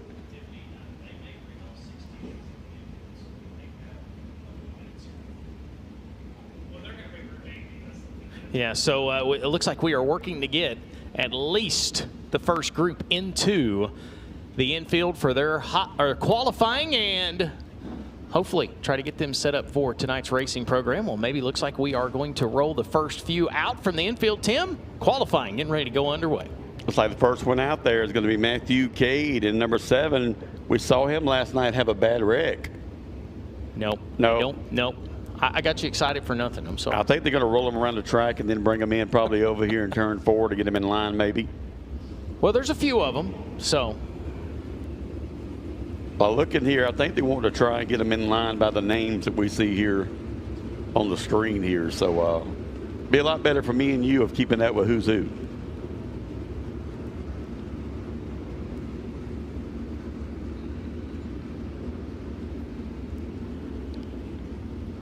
So they are working. They will get these cars around here, and top 16 is what we will take out of what will be the 60-car field. 60. Tim, the 604 late models, we made the comment before we went on the air. I mean, they show up, especially when it comes to being here at Senoia. They show up.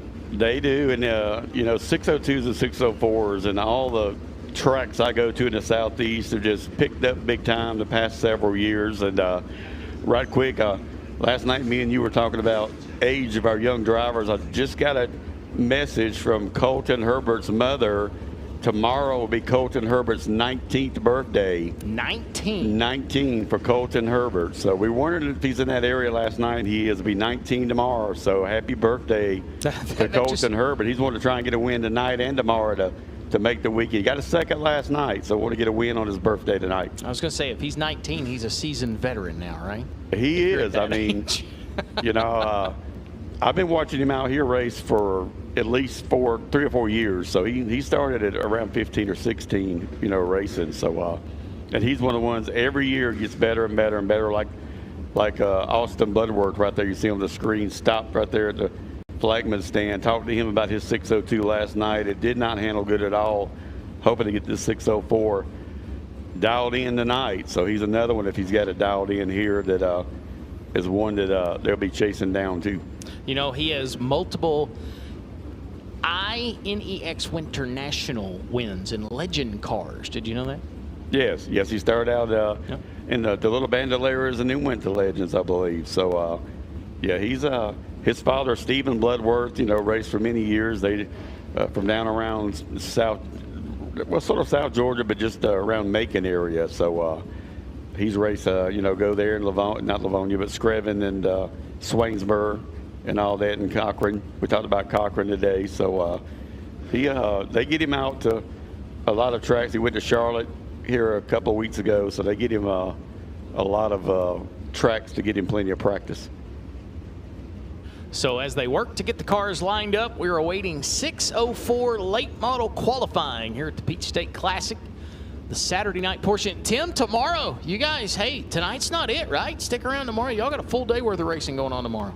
We do. Tomorrow, all of our local racing classes will be back tomorrow afternoon. I think around 1 o'clock when we get it kicked off. So a lot of racing to go on tomorrow. So, you know, I look forward to it, but don't think about when tomorrow's over. I know we're done until March. Hey, guys, don't forget, just because we're done racing here tonight doesn't mean the entertainment starts, right? Or stops. We got more entertainment here coming up at the end of the races. I believe Elvis is going to return here to the Senoia Raceway. Cody, Elvis made an appearance last night when we all took a midnight stack at the Waffle House. I was going to leave that out, but if you're going to bring that up, he did. And Earl knew exactly where Elvis came from last night when he heard him in the Waffle House. So, Tim, did you bring your blue suede shoes for tonight? No, I was going to say Elvis, a.k.a. Cody Early, because his suit's hanging up here in the tower. He's waiting to go change into that after that super late model race is over. So if I do any of that, is really moves, Cody Early. I'll probably tear an ACL or something like that.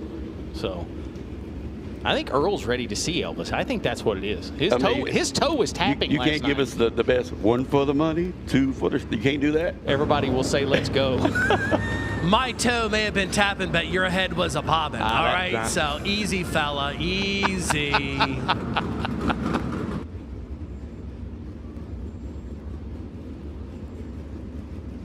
So 604 late models continue to work their way around the racing surface and get ready for their opportunity to get out and qualify and try to get into that top 16 here at Senoia Raceway.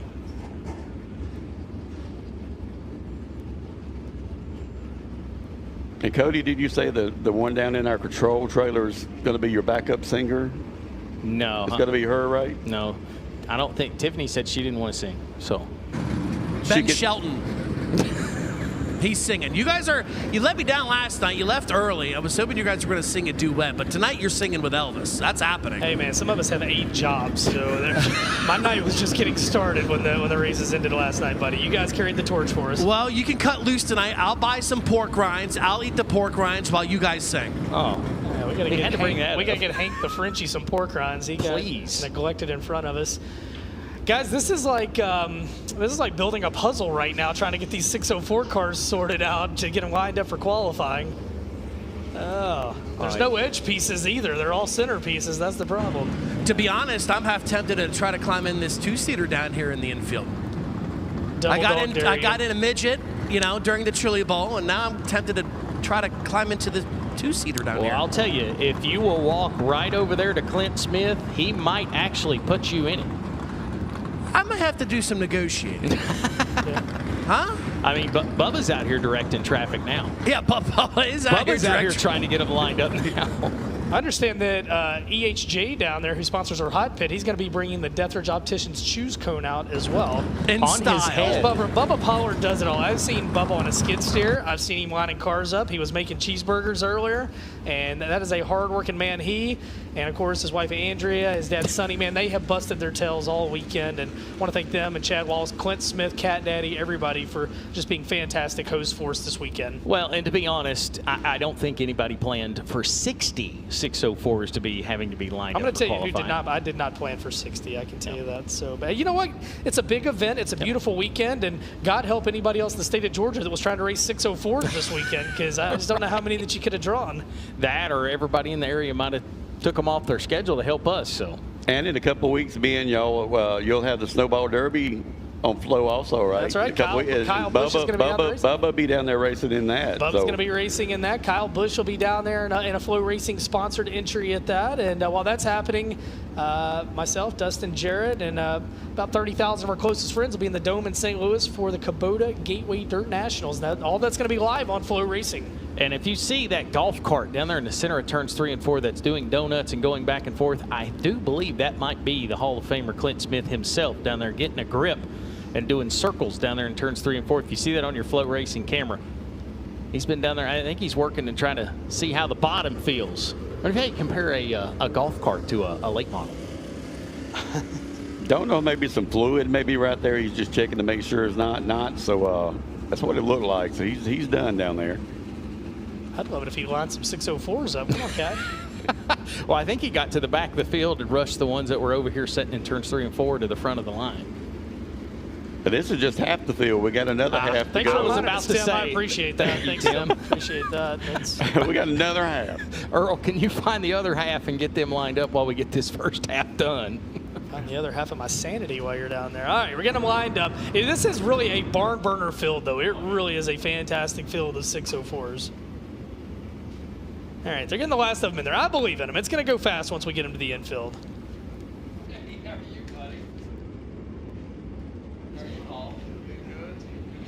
Once again, getting these cars lined up, I want to give a big shout out to Wings and Things of Senoia for sponsoring our Saturday driver luncheon today. Fed all the drivers and some of their crew members. Then we had our cornhole tournament over here. They sponsored also. The winner won 300, 200 for second, 100 for third. So a big shout out to Wings and Things of Senoia. Also some of our other sponsors, Sweet Victory Apparel, RS Aluminum Victory Lane, TW Brown Contracting, Summit Racing Equipment, Alan Worley, who made the homemade trophies. If you have not seen the trophy, the winner of the Peach State Classic is going to have up here up top. You can see it as right up under the tower where we're sitting. And I talked to him today, thanking him, Harris Pruitt, one of our great fans who always helps us out, giving bonuses for all our local divisions tomorrow afternoon and the Sunday races. Also the 9D Creative. And over we got some food trucks on the outside of the racetrack. High on the Hog, Da Vinci's Pizza, and the Grumpy Pig. Also make sure you get by over there tonight. Even last night, a lot of those drivers will have their souvenir trailers out there. Christmas coming up just a couple of weeks away, and here we get going as our first group on the Speedway, led out by Todd Brewster. And the number 18 behind him will be the 88 of Russ Ogletree. And it looks like the 3X of Keaton Lyons. And there's the 8 of Braxton Barber, who was quick time, or one of the quick ones in our earlier hot laps. Yeah, we'll see how these guys shape it up as they get their qualifying effort underway. Need to be in the top 16 to race their way in. Brewster starts it out with Russ Ogletree, top of the board, 15.170, second in the Alabama State Championship this year for that 88 car.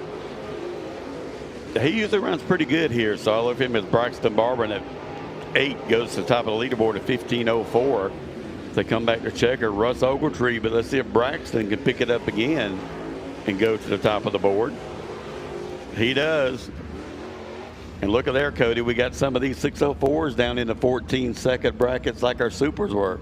Yeah, it's definitely not lost any speed, that is for sure. So 4 cars in. Looks like, Tim, we will keep them at 4 cars at a time for our 604 late model qualifying. There you see the 66 of Jody Knowles. He was quick also in hot laps earlier today. Behind him will be the 47 of James Gilmore. So the 66 of Jody Knowles, right there, the 47 of Gilmore. So we got one of our 602 late model sportsman drivers, the 007. That's not James Bond. That is Nicholas Dowles, the 007 right here. Tell you what, you mentioned Jody Knowles there, one of the first cars out on the racetrack. He won the Penton event this year earlier with the Craig Racing USA Dirt Late Model Series. Big win for him. 30th career start with that series, first career win. And he's top of the board, Jody Knowles. So he and Dustin Smith there, Doom Buggy Dustin Smith, and at 22, he's second quick. So right there, just those first 5, Cody's in the 14 second. And what I was going to say, you know, top 16 are going to come out of this qualifying meeting. Let's make it even tougher, Tim. You got 30s. You got 30 in Group A, 30 in Group B. You're only taking the top 8. Only the top 8 out of these 2 groups get to go on. Yep, and then we have the 47W here. It looks like Ryan West going into turn 1 there. Behind him, had a pretty bad wreck last night. I don't know if that's the same car. Matthew Cade. And then on the speedway behind him, tomorrow, 19-year-old, his birthday, Colton Herbert. I don't want to see Colton Hebert, because I used to say Colton Hebert, Cody, when I first knew first saw him. His mom was like, no, it's Colton Herbert. So he won this year's Dirty 30 that they have down at the Fort Payne Motor Speedway. He was a winner of that. So right now, second quick, 14.801. Jody Knowles still top of the board, 14.612. Herbert's quicker on lap 2, but he will stay second for now. And Jake Kickleitner there coming across the line. He is 8th. So still Jody Knowles, Colton Herbert, Ryan West. Good run in that 47W. As we get ready for our next group to roll out. It looks like the 21 of Jason Lively. We're right there, the first car out. Yeah, former Talladega short track champion out of Jacksonville, Alabama for Jason Lively. Then back here we got the 42 of Jake Traylor. Talked about him earlier. That is used to be my sister's crate late model car. Jake bought earlier in the year. Had a couple of wins in that car. So if Jake Traylor can do, he's usually pretty quick. And Garrett Williams right there behind him running about triple duty tonight.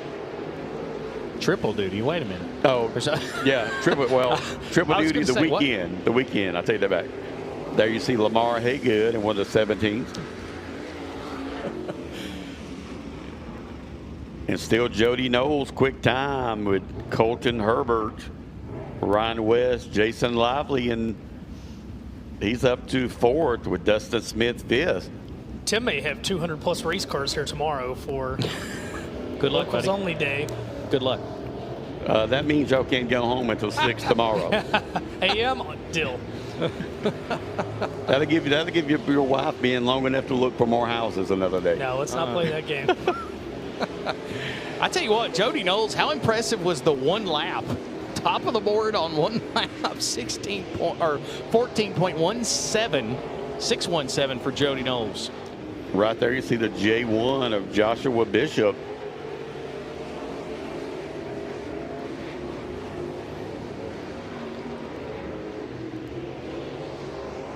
The 14 there, trying to get a name on that 14. I believe that's Bryson Fleming in the 14, 15. Well, I was going to say 15. Yeah, there it is, 15.300, 15th fastest right now. So Russ Ogletree currently setting in the 8th spot, 14.981. And that is with unofficially 20 cars, so 10 left here in Group A, and Matthew Taylor will be the first of those 10 to come to the racetrack. Couple heavy hitters right here. You got Matthew Taylor in the 38, our track champion from 2024. Zach Leonardi in the 24, and Pearson Lee Williams in that 121. So we got 3 here that could possibly knock our Jody Knowles off of the top of the leaderboard here. And Zach Leonardi does it just as I say that. He's down to 14.585. Let's see if Matthew Taylor, his 12th right now. Let's see if he can move up the board any. There's Pearson Lee Williams in the 121. He's a former winner with the Schaefer's Oil Spring Nationals and a Southern All-Stars Cochran win for the 121. And just as he told me earlier, he's got to qualify good. He did. To be He's up third. there, third right now. So he's looking good there in that 121. Next up is going to be the number 95 of Warren Mobley. Right behind him will be the one we talked about all weekend, 14-year-old, and the number 24, Austin Bloodworth. So let's see if Austin there in that 24. Didn't talk about him any earlier, but I forgot about Kenny Collins. Kenny Collins is here also. They're in that 00. There you see Austin Bloodworth. Yeah, he hit that hole over there in turn 3. We'll see how much that affects his first lap of the 2. 20th quick, 15.397 for Austin. Look and see what Kenny Collins had a win here. Now Logan Bradford jumps up to 5th quick. Yeah, Kenny Collins was 16th quickest on lap number 1. Bloodworth's second lap, 15.180. He's 15th fastest. Kenny Collins will stay 16th. There you see him, the Collins Signs 00. So Logan Bradford, he is up to 5th for now. Very comfortable. I guess you could say comfortable right now, right? Yep. Now we got a bad fast one coming out right here. That 85 of Corey North. Of course, won the Sweet Home Alabama Classic a couple of weeks ago over at Penton Raceway. I always wanted to beat here. So look for this 85 to have a good lap around here. And the number 1 out there with him. This should be our last 2 for this group, Brad Betzel. But here comes Corey Norris off of turn 4. 8th fastest, right where he needed to be. If he can stay there, he will for now. So at least for right now, he might get the last spot. We'll see if he can do any better on lap number 2 for Corey North. His second lap is slower, but he is 8th. One last bullet to dodge to stay into the top 8 to try to lock in. And he will do it. Zach Leonardi will be your top man in Group A. Tim, he goes 14.585. And looking down through here, Cody, we had 12 cars in the 14-second bracket in 604 crates. It's all in the mail. There you see it. There's the top 10. The top 8 are locked into the show. Zach Leonardi, Jody Knowles, Pearson Lee Williams, Colton Herbert, Logan Bradford, Ryan West, Jason Lively, and Corey North. The hard part for them now, Tim, is done. We got Group B qualifying. Will be coming up next. Of course, they will work to get them lined up. We will get them into the infield. Of course, then it'll be time for Sunoco Race Fuels qualifying for the FloRacing Night in America presented by Kubota Super Late Models. They will have their qualifying coming up after Group B of our 604 Late Model qualifying. And I'm sitting here looking at it, Cody. I'm just waiting. Right now, the groove's just to the middle, so I'm waiting for it to keep going up, and I'm sure it will here when these supers get out here. They're gonna get up there where it's a little bit wetter, and haul the mail around this place. Yeah, I would expect them to use every inch of this. And that was kind of what we saw last night. Hot laps was middle to bottom. And then they come out for qualifying, and everybody kind of went up to the top of the racetrack to try to get as much as they can. And, of course, the Senoia Raceway track crew going to do the best they can to try to keep the program going tonight as far as the track prep goes. We had some things we needed to get done yesterday to keep us moving. And they did that, and they gave us exactly the racing surface we need. So Group B of 604 late model qualifying. If you're not staging and headed this way, you are late. You need to be headed there right now. And Cody, I tell you, we talked about Scott Bloomquist earlier and his birthday yesterday. I tell you, a couple of years ago, we probably got one of the biggest compliments from a driver we could ever get. Scott Bloomquist was out here running a Schaefer's Oil race. Started, I think, like 6th or 7th and won the race. And in his pre-race, speech on TV, he was talking, he's like, if I could ever build a track in my backyard to test my cars, it would be this one. So yeah, that is a great compliment from the great Scott Bloomquist. Yeah, that is a very big statement to make. So Group A qualifying done. Group B getting ready to get into staging as it is Peach State Classic Saturday night here at Senoia Raceway. And thank you, race fans from all over this facility. And Tim, I made the comment earlier, as far as the eye can see, and then, of course, everywhere. Here is Group B. We'll get ready to line up and get ready to rock and roll here tonight at Senoia Raceway. It's the Peach State Classic. 604 late model B. Group B qualifying is on the way next. We'll have that for you. You're watching FloRacing's coverage of the Peach State Classic at Senoia Raceway.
Welcome back to Senoia Raceway as we have 604 late model qualifying Group B on the racetrack. 30 strong, Tim. We have 8 cars locked in. One more round to 8 to lock into the main event. We do on the speedway now. You see the number 9 of Evan Lancaster, first group of this. First one's out for this group. The M96 of Marty Lunsford was pretty quick earlier in hot laps.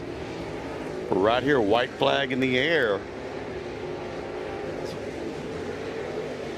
We got Ty Ellis in number 1 going to the top of the leaderboard right there with a 873. Marty Massey there in the 15 is third quick now as he comes back to the line. Let's see if he can pick it up. Marty Massey goes to the top of the leaderboard, knocking Ty Ellis off at the top with a 14.862. Ty Ellis there in the 1E, second quick with a 14.873. Marty Lunsford and Evan Lancaster as we get ready now with the 22 of Darren Ray rolling out of the speedway. Another one of our 602 late model sportsman drivers trying to get into the 604 crate race tonight. And you got to think for them, Tim, even if they come here and they don't make the show, at least they've got kind of a notebook to build on going into tomorrow. They do. There you see the number 2 of Will McConnell. Will, another one that's always good, has good runs here. So Will McConnell's third quick on his first lap. And there you see Scooby-Doo. He's up to second. He just hit a big hole over here, though. Cody, over here in turn 1 and 2, he hit a big hole. So I don't know, way on the bottom. That's the first time we've really seen that hole down here in the bottom of turns 1 and 2. Didn't see that yesterday. Yeah, he was way down on the bottom, but right there is a better lap, but it's over with there. You got Bailey Williams is 6th quick. So everybody chasing Marty Massey with a 14.862. As we got a group now rolling out. This one can do it. 91 of Kobe Darda. Yeah, if he doesn't, the guy behind him might can. Exactly. Joseph Brown also, but Kobe Darda. Hadn't seen Kobe much this year, but he's always fast when he does come out here. Colby, of course, as I mentioned earlier, a 2023 Topless Outlaw winner right here at Senoia Raceway. There you see the 92 of Joseph Brown. I think he was second quick, I believe.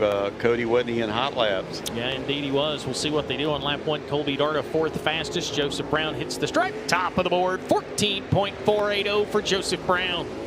And Diesel Jones, he was quick in hot laps. He's up to second. So let's see if either one of them can pick. Colby Darda to third. Yeah, and Joseph Brown got way wide on his second lap. That one's not even going to count on the board. He got way wide off of turn number 2. And there you see the 15. That is Mason Massey, the nephew of Marty Massey. Of course, Mason runs the Xfinity Series on Saturdays, and we don't see him much. But Joseph Brown, quick time, the big time to beat there, Cody, and that's a fast lap for 604. Yeah, and he took an extra lap. I don't know if you have the whole track rule of taking the extra lap or not, so we'll keep an eye on that. I know Eric Spencer was giving him the checkered flag real wide, letting him know that his qualifying effort was over. Marty Massey right now, he is on the bubble, 14.942, that he is in the 8th spot. 8 cars lock into the event. We got 60 total, 4 B mains for these guys coming up. There you see another, about a third generation driver, I believe, with the Clantons. Christopher Clanton there, his father, excuse me, his uncle Shane Clanton. Of course, his grandfather, Billy Clanton, grew up here racing. Great guy. I just saw that 22 also hit the hole down there of Alan Brewer. So, and still Joseph Brown is still quick time. There you have the 14 of Cade Brookshire. He's 10th quick. So like you said, now Marty Lunsford is on the bubble. So we still got a lot of cars to go here. Yeah, officially halfway home here in Group B of 604 late model qualifying. FloRacing Night in America presented by Kubota Super Late Models. Sunoco Race Fuels qualifying Group A. You need to be headed to staging. I see Maverick Davidson still here. I don't see a time for him, and he was just on the speedway, so I'm not sure what's up there. You see that 12 right there. That is usually driven by Ashton Winger. That is driven by Cody King out here in this race. Chase Giddens just missed locking into the top 8. So did Cody King. Chase Giddens was 9th fastest. Cody King was 10th. Chase Giddens looked real good on that lap, and he does go up to 7th right now.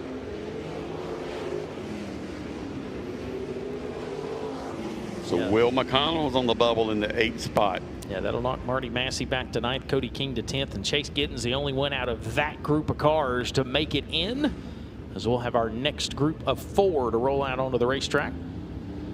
They're led out by the 87Z of Zane Littleton. Yeah, right there. He was one of those that got caught up in one of those wrecks last night in the 602 division, so we'll see if the Z-Man can get in it here tonight and get the 604 into the feature event. Watching the 87 there, he didn't get down there. If you get way low, that hole's down there. But there you see the 9, GB9 of Brian Womack. We'll look here and see if we can get a time on the 87. Zane Littleton is 18th. There you see the 57 there of Rayanne Gibbs, one of our lady racers. Yeah, she had a rough go of it last night, had a couple of spins. She's going to be 17th fastest right now. Frank Honeycutt 21st, so then none of those drivers were able to get into the top 8. And to beat that 14.480, Joseph Brown said, you ain't gonna be able to crack the throttle around this place because that's rolling. I don't think he did either. So here comes our next flight of cars, and next to last, I do believe, group. That should be the 16M of Jamie Maurice. Of course, thought about his son, Justice, took that flip down the back straightaway last night. Justice okay. I talked to his father, Cody, earlier today, and over at the luncheon, and he said he was sitting in the car and stuff was coming down on him. He thought it was blood, but it was actually oil from the 7-Eleven. And he actually thought he was bleeding. It sort of scared him until they found out what was going on there. Yeah, and credit Morgan Alexander too. He got out of the race car to make sure Jamie was okay. He said him and Morgan Alexander's family is super friendly and good friends. So Dalton Hood 12th fastest, still nobody able to get into the top 8. This is going to be our final group of 604 late model qualifying. Last chance, Joey Armistead and Rush Haygood. They need to get into the top 8. 14.921. Will McConnell, he is on the hot seat. This 21 car right here, Tim, he could make it happen. Watch the 21, because I know he loves to be up high, and he's getting on up there where it's wet, and he's always fast around here. So if he doesn't qualify in the top 5, I'll be surprised, because he's always fast. And here we're about to see, and he does not. 17th fastest, 15.184 for Joey Armistead. Haygood will cross the stripe. We'll see what he does on lap number 1. He is well outside of the top 20. 27th for Rush Haygood. Second lap for Armistead. And he'll stay 16th. Not top 8 either. So Will McConnell right there locked in, as that will do it. And the top 8 locked in from this group. Joseph Brown, quick time, 14.480. Diesel Jones second quick with a 14.589. Kobe Dart a third, 14.749. Fourth, the F15 of 15M of Marty Massey. Peyton Stevenson fifth. Ty Ellis, Chase Giddens. Yeah, so 16 are locked in. Everybody else will jump to 4. B mains coming up a little bit later on tonight for the 604 late models. And Ben, almost time to cut loose Sunoco Race Fuels qualifying. That's right, 45 FloRacing Night in America Super Late Models presented by Kubota. Group A and B. Group A will make up heat races 1 and 2, and the qualifying results from Group B will make up heat races 3 and 4. And this is Sunoco Race Fuels qualifying tonight, presented by Shenandoah Logistics. $500 bonus from Tony Knowles in the bunch up there, and we want to thank them for the overall fast qualifier, getting $500 tonight at Sunoco Race Fuels qualifying, courtesy of Shenandoah Logistics. And again, a star-studded field here tonight. Our first qualifier in the super late model division will be Mike Marlar in the 157 out of Winfield, Tennessee. The Delk Equipment, Langenfelter Mechanical Contractors, Petrov Towing, Can-Am Auto Salvage, Mesilla Valley Transportation, Certainty, ABC Supply Company, Capital Sign Cornet, Powered Longhorn. For Mike Marlar, the only 3-time Knoxville Late Model Nationals champion, 2-time Hillbilly 100 champion. We'll see if he can have better luck tonight than he had here last night. Mechanical issues knocked him out in his heat race, sidelined him. He came out for the B main, made a few laps, puts it back in the box, gets ready for today. The 55 will be your second qualifier tonight, the 55E to be exact. Eli Johnson out of Moorhaven, Florida. The Clyde Johnson Contracting and Roofing, 7 Peaks Performance Auto and Truck Parts, Eagle Powered Longhorn. And the third car in Group A will be car 54, Garrett Williams out of Kennesaw, Georgia. The Pierce Platinum Limited Late Model Steel Power under the hood of the Garrett Lawn and Tree Epic Custom Lighting House Hunters and Blue Tarango T. Car 54. So 3 cars will make their way out momentarily, 2 laps at a time, and this will be Sunoco Race Fuels Group A, presented by Shenandoah Logistics here tonight on the final night for the late model portion, the super late model portion at least, of the Peach State Classic. Tomorrow, a full actions-packed day. Well, how many divisions do we have tomorrow, Tim? I think 9, 10 divisions tomorrow. Yep, 9, 10 divisions in action here tomorrow. You can go to Senoia Raceway 1969.com. They've got all those details, and it will be another beautiful day. It's rare you get 1 nice day in a row, 2 nice days, 3, 4 gorgeous days in a row. And it's hard to believe back on Monday, it was in the 20s here to start the week. Yeah, indeed. Tim said it was very cold on Monday and Tuesday. Hey, the 50-50 is walking around. Make sure if you want 50-50 tickets, watch for them. They are moseying around the concourse here. Last night, was it $900 some last night went to the winner, so I would say we're going to be a little higher than that tonight, so get in on that 50-50. By the way, Jonathan Davenport last night, 13.478 was fastest in Group A. Chris Ferguson, 13.566. That was quickest in Group B. So those are the 2 times that took the top for Group A and Group B of Sunoco Race Fuels qualifying last night, with Davenport, of course, the perfect night, going hot laps, qualifying, heat race win, and winning the feature. And you talked about Brandon Overton. I think his track record's going to stand for another day after tonight. What, a 12.684 back in 2020 after some of those summertime thunderstorms that'll make the racetrack faster than anything you've ever seen. As Marlar comes to the top of the hill, we'll bring him out to the speedway, and we are underway. Sunoco Race Fuels qualifying, presented by Shenandoah Logistics. $500 for the overall fast time tonight. And in Group A, fast time in Group A will start on the pole of Heat Race 1. Yeah, the 2018 World of Outlaws Series champion, getting ready to see what he can do, wanting to get back what he lost last night. Had a really fast car, something let go in that heat race, and then we never seen him the rest of the night other than tail of the B main.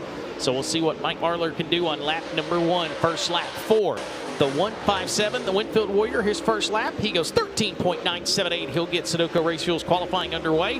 First lap for Eli Johnson, 14.883.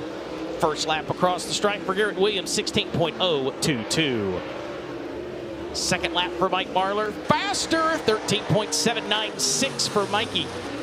Eli Johnson's second lap, he's quicker too, 14.675. Garrett Williams, he'll have the final chance across the stripe. He will go 15.826. Both, or all 3 drivers go quicker on lap number 2. Up next will be Tim McCready out of Watertown, New York, and the 9, the 58 of Garrett Albertson out of Las Cruces, New Mexico, and the 38T of Matthew Taylor out of Fort Valley, Georgia. Tim McCready second here last night in the Briggs Transport, XS Motorsports, Dave Warren Power Sports, Core Rebel Corporation, Sherlock Ventures, Johnstown Hydraulics, Clements Power Longhorn. 7 wins on the year for the driver who finished 4th in the World of Outlaws standings in 2025. The 58 of Garrett Albertson, 6th in the Lucas Oil standings this year in the Clements Powered Longhorn. Low Voltage Solutions, Romer Machine and Welding, Titan Racing Products, Mesilla Valley Transportation, Nutrient Ag Solutions, and Bill Sports Shop. Car 58 for Garrett Albertson, an 8-time winner this season.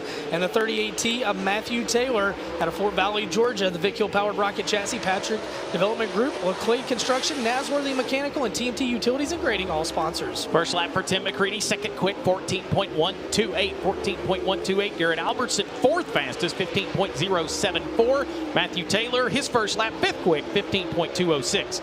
Second lap for T-Mac. Tim McCready, can he go top of the board? No, he doesn't. Quicker, though, 14.014 on lap 2. Garrett Albertson, 3rd fastest, 14.137. And Matthew Taylor, his second lap, will keep him fifth, 14.1 or 14.812. Up next, Brett Gray out of Temple, Georgia in the 17. The 16 is Sam Seawright out of Fort Payne, Alabama. And Chandler, Arizona native Ricky Thornton Jr. in the 20 RT. Brett Gray, 14 wins on the year. That all came in the modified division in the Southern Rustique Restoration, H&H Paving, CNS Electric, Brock's Auto Repair, 525 Powered Longhorn. Joined on the speedway by Sam Seawright in car 16 out of Fort Payne, Alabama. 8-time winner this year for the J. Dickens Powered Longhorn. Sponsored by Barrett Seawright Racing, Cove to Coast Marine, Troy Baird Truck and Trailer Sales, Franklin Enterprises, Agcor Steel, Coleman Farms Racing, all sponsors for Sam Seawright. And your next qualifier in this group, the 20 RT defending series champion of Martinsville, Indiana. It's Ricky Thornton Jr., now residing in Iowa, I should say. And the Kohler Motorsports Ultimate Towing Recovery, Elite Ready Mix, Hoker Trucking, Coleman Farms Racing, Knights Companies, car 20 for the 24-time winner this year, Ricky Thornton Jr. First driver to take time, going to be the 17 of Brett Gray. He's sixth fastest, 14.974. First lap for Sam Seawright. Fourth quick, 14.417. RTJ, lap number one. Fourth quick, 14.350. For the 2024 Lucas Oil Late Model Dirt Series champion, Brett Gray, he'll stay eighth fastest. First lap being the quicker of his two. Sam Seawright, lap number two, quicker, 14.412. Final lap for Ricky Thornton Jr. from the bottom to the top in turn four. He will stay fourth, 14.350. Up next, Kyle Bronson out of Brandon, Florida in the 40B. The 32 of current point leader Bobby Pierce out of Oakwood, Illinois. And the 12 of Ashton Winger out of Hampton, Georgia.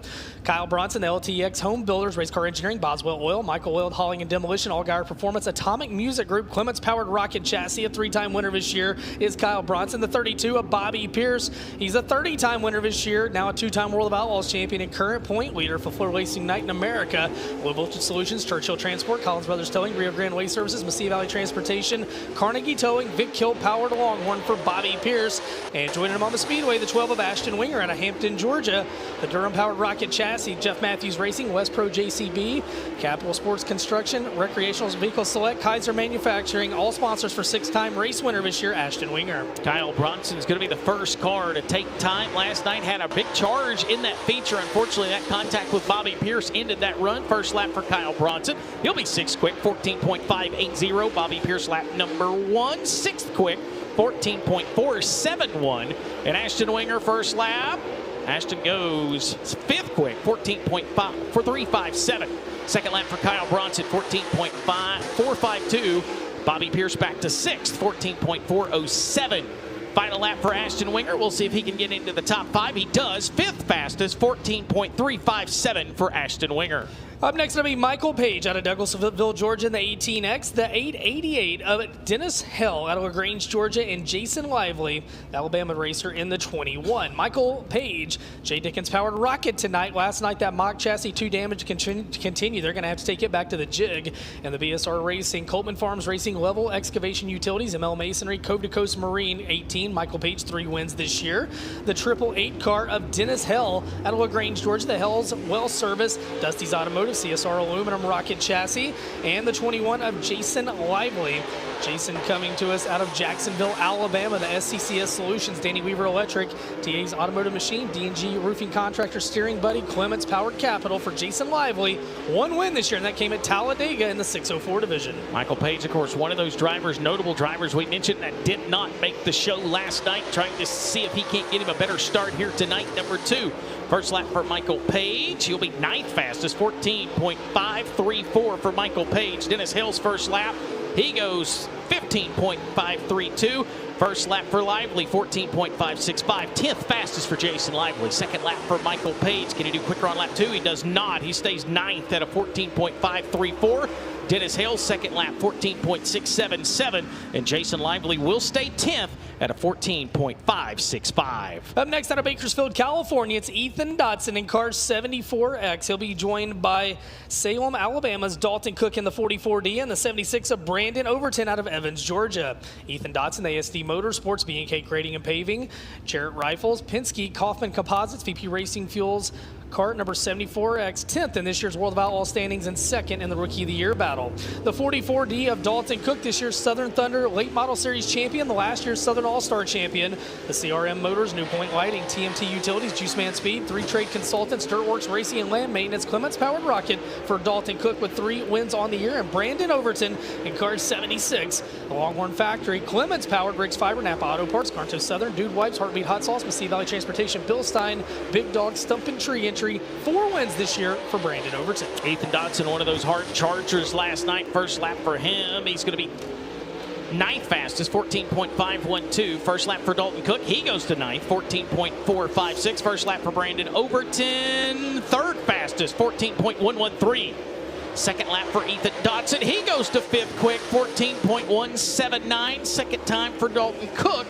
He'll go 10th fastest, 14.427. Brandon Overton, second lap quicker, but he will stay 3rd. Big Sexy goes 14.067. Still Mike Marlar's 13.796 at the top of the board. Up next out of Mooresville, North Carolina, Hunter Cohn in the 48 car, joined by the 14 junior Trey Mills, a top 5 run last night for the St. Augustine, Florida driver, and J.R. Mosley out of Columbus, Georgia in the 99M. Hunter Cohn, the Circle Track Warehouse, Charlotte Racers Expo, PM Racing, Adams Performance, Tomcat Performance, J. Dickens Powered Longhorn number 48 for Hunter Cohn. Meanwhile, Trey Mills, 5-time winner this year for the driver out of St. Augustine, Florida, the Twins Farms, Mills Concrete, VP Racing Fuels, Boswell Oil, VG Performance, Factory Fits Incorporated, Clements Powered Longhorn for Trey Mills. And J.R. Mosley in the set in the 99 car. Driver out of Columbus, Georgia, the Mosley Transport, VP by 99 Inc. Boswell Oil, Hoosier South, Cornet Powered Longhorn for J.R. Mosley. Yeah, still Mike Marlar, 13.796. He sets atop. Tim McCready second. First lap for Cohn. He'll be 13th quick, 14.550. Trey Mills, his first lap, 6th quick for Trey Mills, 14.246. J.R. Mosley's first lap, 15th fastest, 14.557. Final time for Cohn. He'll cross the stripe. He'll stay 14th with that 14.550. Trey Mills' second lap, 5th quick for Trey, 14.166. J.R. Mosley's final lap. It's going to keep him 15th, 14.557. 2 qualifiers left here in Group A of Sunoco Race Fuels qualifying, presented by Shenandoah Logistics. It's Tyler Millwood out of Kingston, Georgia in the 31, and the 17 SR of Brody Smith from Dade City, Florida. Tyler Millwood in car 31, the Competition Racing Equipment, Gray's Mobile Service, One Source Paint and Body, Sugar Rush, Millwood Plumbing, VP Racing Fuels, Machine Construction Company, Tarpon Solutions, Durham Powered Rocket Chassis, 1 win on the year for the 2017 Ultimate Late Model Series champion, and Brody Smith in the 17R out of Dade City, Florida, 1 win on the year. That came in Hendry County for the driver of the Big Daddy's Cattle, Clyde Johnson Contracting and Roofing, Total Claim Source, Plum Crazy Plumbing, Durham Powered Rocket for Brody Smith. Final 2 qualifiers in Group A. I'm glad I'm not the only one that stumbles over that Plum Crazy Plumbing will get you every single time. Tyler Millwood, we'll see what he does on lap number 1. First lap for the 31. He'll be 19th, 14.811. Brody Smith, good lap for him, 13th, 14.505 for the Slim Reaper. We'll see what Tyler Millwood can do on lap number 2. See if Millwood can better that first lap. Second lap for Tyler. He does. 15th, 14.545. And Brody Smith's even quicker on lap 2 at a 14.468. That will leave Group A of Sunoco Race Fuels qualifying. Mike Marlar, first car out, top of the board, 13.796 for the Winfield Warrior. Only driver in the 13-second bracket, and it's going to be interesting if that time holds up and he ends up being our Sunoco Race Fuels fast qualifier. Not only $500 and 9 events this year, Cody, we would have 9 different drivers. Nobody qualified fast more than one night. That tells you how tough the competition is out here. Yeah, and he'll cash in on that $500 bonus from Shenandoah Logistics. We thank them for putting that money up. Little extra bonus for going out there and laying down the fastest lap. All right, well, let's get set for qualifying Group B. And your first qualifier is going to be last night's 3rd place finisher, the 99 of Devin Moran out of Dresden, Ohio. He'll be joined by Austin Horton, local standout of Whitesburg, Georgia, former Southern All-Star champion. And the 17P of Taylor Puckett out of Greer, South Carolina, new arrival today. Devin Moran, the Double Down Motorsports, Lazy Days RV, Big River Steel, Bill Stein, Millwood Plumbing, McHugh, Chrysler, Dodge, Jeep and Ram, Phillips CPA, CarSourceAuto.com, AccuForce, Cornet Powered Longhorn this weekend. 13 wins on the year for the 2025 Lucas Oil Late Model Dirt Series champion. Meanwhile, Austin Horton will be in this set as well, the 16 out of Whitesburg, Georgia. 8 wins on the year. 3 of those came here at Senoia Raceway in the Clements-powered Rocket chassis. JCB West Pro Extreme Towing and Recovery, Super K Express, Shenandoah Logistics, CSR Aluminum, and Pirate Septic Services, all sponsors on the Wood Motorsports number 16. And then Taylor Puckett, new arrival here today, the Excel Chassis, Schaefer Oil, VP Racing Fuels, Service Transport Incorporated, number 17. So again, trying to not only earn a front row starting spot in heats 3 or 4 out of his group, but you're trying to get Mike Marlar a 13.796.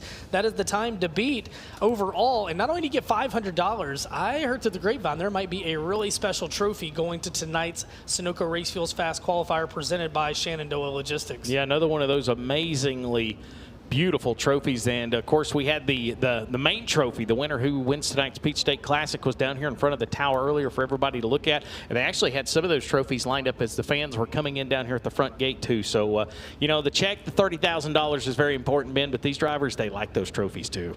Now, the money matters, but those trophies are cool. And that's one thing unique about motorsports. We have some of the coolest trophies, some of the most sought-after trophies in all of racing, and it seems like we continue to come up with new and creative ones. Well, the back stretch gate will swing closed, and we should see our first 3 qualifiers in the form of Devin Moran, Austin Horton, and Taylor Puckett here in Sunoco Race Fuels Group B, presented by Shenandoah Logistics. And indeed we will. They're going to wave the first 3 cars out.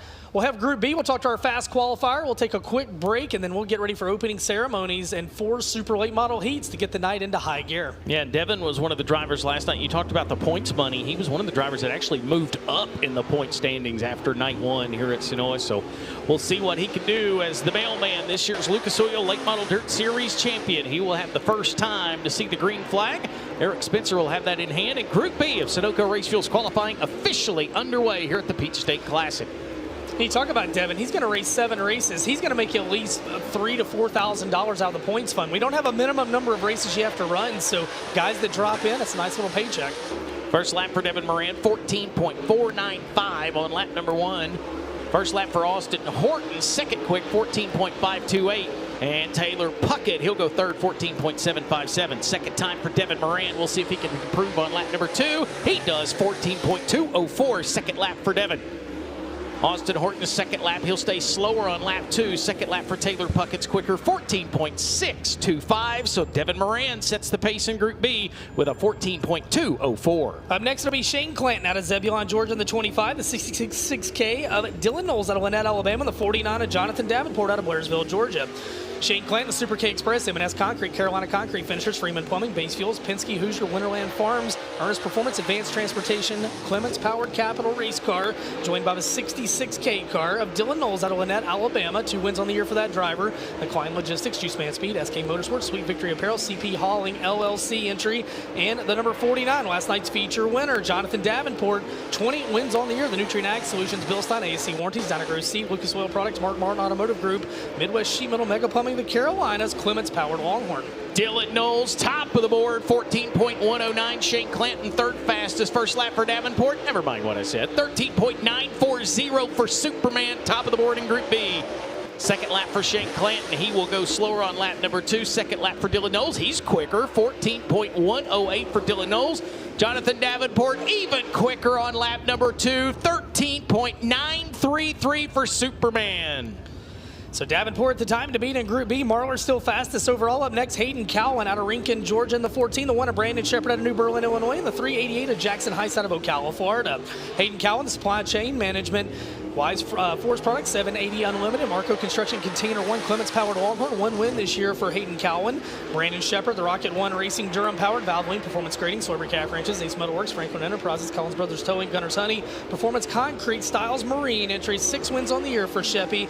And the number 388 of Jackson Heiss out of Ocala, Florida. The H&R Racing Engine Longhorn, Triple Crown Trailers, Quality Services Roofing, Down to Earth Trailers, VP by Boswell, Penske 388. Hayden Cowan, fifth fastest, 14.495. First lap for Brandon Shepard, fifth, 14.323. First lap for Jackson Heiss, ninth quick, 14.733. Second lap for Hayden Cowan is slower. He'll stay sixth fastest. Second lap for Brandon Shepard across the stripe. Third quick for B-Shep, 14.194. Jackson Heiss, second lap. He's quicker at a 14.630, but he will stay 9th. Coming up next will be Brendan Smith out of Dade City, Florida, the 17SS, the 17H of Justin Hammond out of Zebulon, Georgia, and the 59 of Dillard Hatchett out of Cornersville, Tennessee. Brendan Smith, here we go. Let's do it. Crazy Plumbing, got it. Big Daddy's Cattle, Clyde Johnson Contracting and Roofing, Total Claim Source, Durham-powered Rocket XR1, 17 SSS, the 17H car, 1H, the Clemens-powered Rocket, CNA's Auto Electric, Snatch Masters, there it is, Auto Recovery, Dirt Car Lift, and the 59 of Dillard Hatchett. Coming to us out of Cornersville, Tennessee, second in the Southern Thunder standings, the Pro Power Racing Engine Rocket Chassis Smith Constructors, Fort Line Waterworks, First Farmers, Grace Equipment, and War Shocks for Dillard Hatchett. Brendan Smith, first lap, 8th quick, 14.598. Dillard Hatchett, let's see, Hammett's first lap, 15.760. And Dillard Hatchett's first lap, 6th quick for the Cornerstone Tennessee driver, 14.491. Second lap for Brendan Smith. He'll stay 9th, 14.598 being the better of his 2 laps.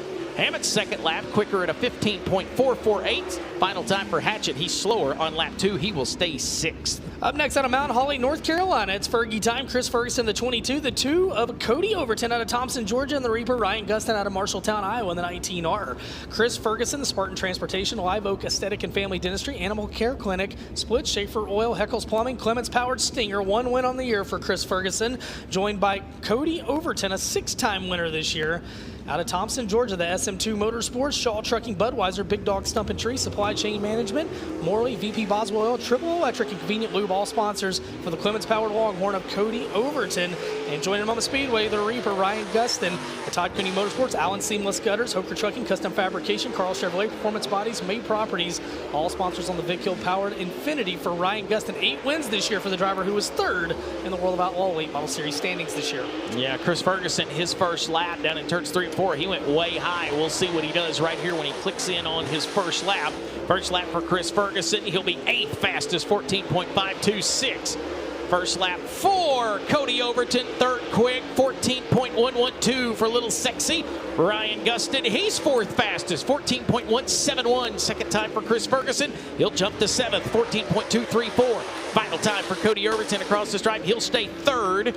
And Ryan Gustin will take his final lap. Second lap for Ryan. He will stay 4th. He's quicker on lap 2, though, at a 14.150 with Jonathan Davenport still at the top, 13.933. Up next out of Middleburg, Florida, it's Mark Whitener in the 5W, the 15 of Shreveport, Louisiana's Clay Stuckey, and Trenton Mathis out of Phoenix City, Alabama in the 5.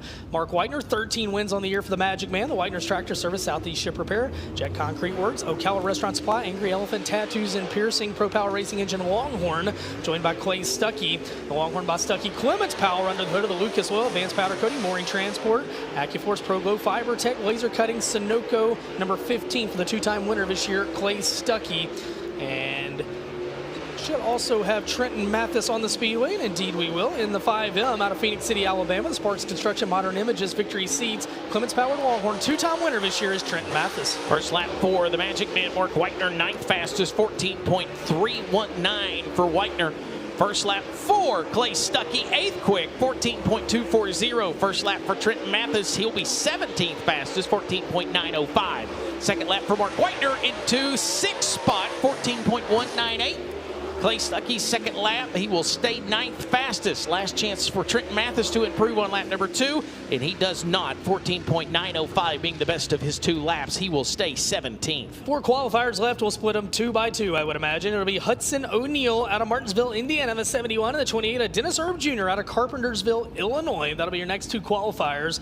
Huddy, the 2023 Lucas Oil Late Model Dirt Series champion, up to 3rd in the standings with FloRacing Night in America and the Cornet Powered Longhorn, Triple Old Oaks Outfitters, Wheeler Metals, Professional Concrete Cutting Solutions, Big River Steel. Looks like Mathis they're rolling him back out. Let's see if maybe he had a transponder issue, Cody. Let's stand by. Let's see what we find out. And he had his hand out the window. 14.905 was the best of his 2. And I think he's taking a left-hand turn. There you go. He'll head back. All right, so Huddy will be joined on the Speedway by Dennis Erb Jr. in car number 28. The Vomac Truck sells McBride Mac, PRC, 5-Star Kaiser Manufacturing, Dundee Heating and Air, VP Racing Fuels, Collins Signs, Clements Powered Rocket, and now Mathis The chaos continues as he rolls to a stop right at the exit on the back straightaway. So we'll check on Mathis and try to get that race car off the speedway. And the guy with the light stick, you see the official to the left-hand side of your screen, he was saying, now, get in here. And now frustrated. Well, maybe the car locked up. Let's give benefit of the doubt. Let's see what we got. All right, be nice, Tiffany. All right, so 4 qualifiers left, and again, trying to get in this group, Jonathan Davenport, a 13.933, fastest time of the night, a 13.796 from Group A from Mike Marler. And right now, Marler has got $500 in his pocket provisionally, courtesy of Shenandoah Logistics here in Senoia Race Fuels qualifying. And yeah, see, it got stuck in gear back there, it would have seemed, as they're rocking that car back and forth, seeing if something's locked up on it, trying to get it off the racetrack. 4 qualifiers left. We'll talk to our Senoia Race Fuels fast qualifier. And again, get ready for opening ceremonies on the backside of those. 4 super late model heats, 4 604 crate late model B mains, a couple of super late model Bs, and then we'll go into main event action here tonight at Senoia Raceway. The Peach State Classic, and after all that, I think you're going to need the assistance of the old hook back there. So if you're Huddy and you're Dennis Erb Jr., you got a little bit of time to think about these 2 laps that are waiting on you. Our final 2 qualifiers behind them will be Zach Mitchell and Tyler Erb, and those will be the final qualifiers and Group B and of the night, as we will have had, at that point, 105 drivers take time in just 2 divisions. You know, we only had 1 class added to the show, and they said, hold my drink and watch this. We're going to bring 60 of us. Yeah, and it's 4 fast cars to close out Group B of Senoia. Well, the good news is also Chad Wallace is giving out shirts. He's got the launcher down there, but I think he actually landed one at Penton last night. So, oh, no, he's loaded. Hey, I wouldn't stand up. You have not been pummeled to the ground until Chad Wallace hit you with the T-shirt cannon. Oh, yeah. Up. I would definitely. That looks like one of those South Carolina receivers today that blew it against A&M. Ouch. Yeah. But he's not consistent. We'll see if he can get. Oh, wow. That one might have hit Kelly Carlton in the other booth. Coming at you, Hockaday and Carlton. Chad's figured this thing out. Last night he was landed him 1 row shy of the front row. Earl, what do you have? Yeah, a little update back here on the back straightaway. That the 5 here of Trent Mathis, they just changed the transmission here earlier today, and for some reason it is stuck in high gear right now. So that is why he's going to be getting the assistance by the wrecker. Yeah, so, and that's no bueno for him. That car is going to be stuck there, and they'll tow it away. That's why they've hooked that car from the back. So Chad continues to give us our entertainment here on the front straightaway, Ben. We'll see where this one goes. Wow. Whoa, not all shirts are wrapped with consistently. Some of them are like, you know, they're like petrified. Other ones don't make it 3 feet. I thought you were about to say not all shirts are made with. Wow, he threw it further than that other one. Wow. Left-handed. All right, well, Trent Mathis is going to get towed off the racetrack. A couple of wins this year for Mathis, and they both came at Penton, whereas we said Chad Wallace landed a T-shirt last night.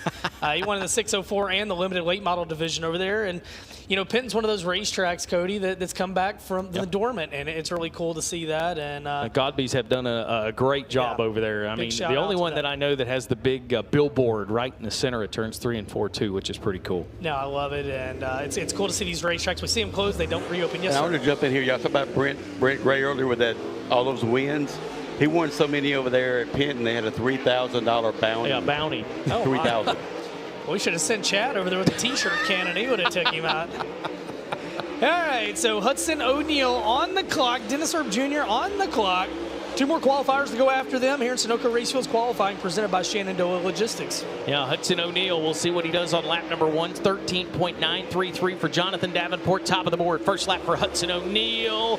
He is going to be down outside of the top 10. How about Dennis Erb Jr.? Second quick, 14.007. Can he get there? Woo. Can he knock Davenport off the top of Group B? On the top side of the racetrack, too. Second lap for Hudson O'Neill. We'll see if he can get in the top 10. He does it 9th. Dennis Erb Jr. lap number 2. Oh, and he just missed it. It was faster. 14.002. He was indeed faster, but Dennis Erb second overall quickest in Group B right now. Final 2 qualifiers in Group B end of the night. It'll be Zach Mitchell out of Erie, South Carolina in the 57, and Tyler Erb out of New Waverly, Texas in the 1. Zach Mitchell, 4-time Ultimate Late Model Series champion, former Carolina Class champion, the Coleman Farms Racing NPM Marketing Special Needs School of Gwinnett, Bill Stein, VP Racing Fuels, Vic Hill Powered Longhorn. 9 wins on the year for Zach Mitchell, second in the Hunt the Front standings this year, joined by Tyler Erb in the 1T, the Best Performance Motorsports, Langenfelter Mechanical Contractors, First Class Septic, Anthony's Pizza, Sunoco, Roberts Beat Company, Barron's, number 1. 14 wins on the year.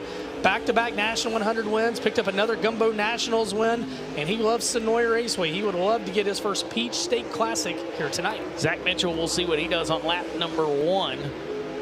As Tim hit me in the arm a minute ago, Dennis Erb Jr. went way up there, as high up as you possibly want to go, and he ran that second lap. So we'll see if either of these final 2 qualifiers can nail down a good time. First lap for Zach Mitchell. Zach will 17th quick, 14.610. Turbo. Second quick for Turbo. He's got a in chance. the 13-second range, 13.974.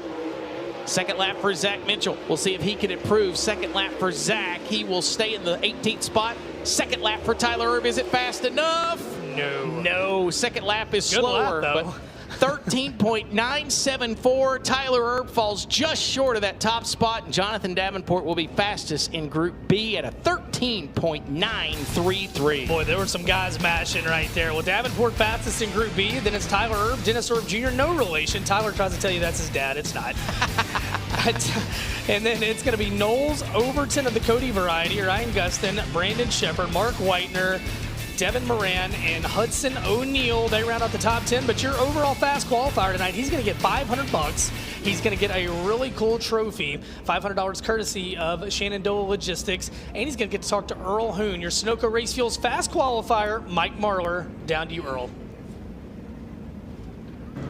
Yeah, thanks, guys. Mike Marlar. As you mentioned, I was able to watch Mike win a UMP Modified twice, swept the weekend up at the Port Royal Speedway. But this is now, first of all, you're going to start off your night $500 stronger, courtesy of Shenandoah Logistics, and it also has to give you a lot of confidence when you know you're fast right out of the box. Yeah, definitely a good way to get the night started. You know, had a little rough break last night. We broke last night in that heat, so good to get out here and get a good another spot for the heat, or a good start spot for the heat race. And like to thank you know, the Shenandoah, and you said Logistics, you know, for helping us. You know, these people support racing, can't do it without guys like that or companies like that. So I really appreciate that. Yeah, no doubt about it. Let's talk a little bit about it. This track surface right now looks like it's still pretty even on both ends of the racetrack right now, with it especially having a top. Yeah, it is. Yeah, the top's been kind of not as fast as you thought it would be, but I think I can see the top coming in a little bit more, so I can look for more top running later, and the bottoms always get here too, so should be a fun race. How about it, race fans? Tonight's fast qualifier brought to you by Shenandoah Logistics. Mike Marlar. Guys, we'll send it back up top to you. Well, thank you very much. Find out more about those UPM modifieds that Earl was talking about. Giving you a hard time, Earl. Yeah, we saw Marlar win 2 events up there in the Jerry Foster Modified at Port Royal Speedway. We're going to step aside, and thanks to marketing partners, when we come back here, opening ceremonies, heat race action, the Peach State Classic here at Senoia Raceway. Don't go anywhere.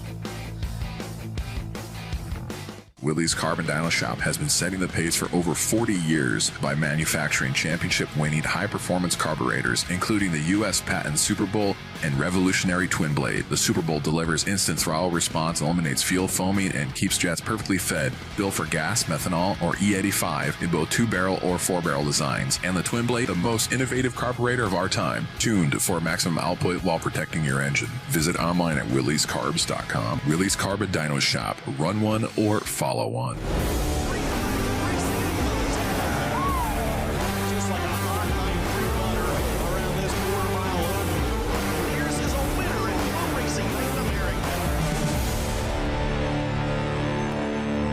Performance Parts has been serving the Ohio River Valley and racers from all across the country since 1978. Poskey's is also the home to Hoosier Tire Ohio Valley and Octane Race Products. We keep the popular name brands in stock and ship nationwide daily, including Winners Performance, Willwood Brakes, Bill Stein Shocks, Impact Safety Equipment, along with hundreds of others. Visit us in Parkersburg, West Virginia, or online at Poskey.com. The Rocket Ship launches tonight at Barber City and wins the 13th edition of the Illini 100. And his name in the history book. New Waverly, Texas, Tyler Erb is a Little Bill Cora Memorial winner. Off turn number 12, the final time, and it is Greg Sarah's his second night in a row. The Hawkeye Land 40 goes to Brandon Shepard.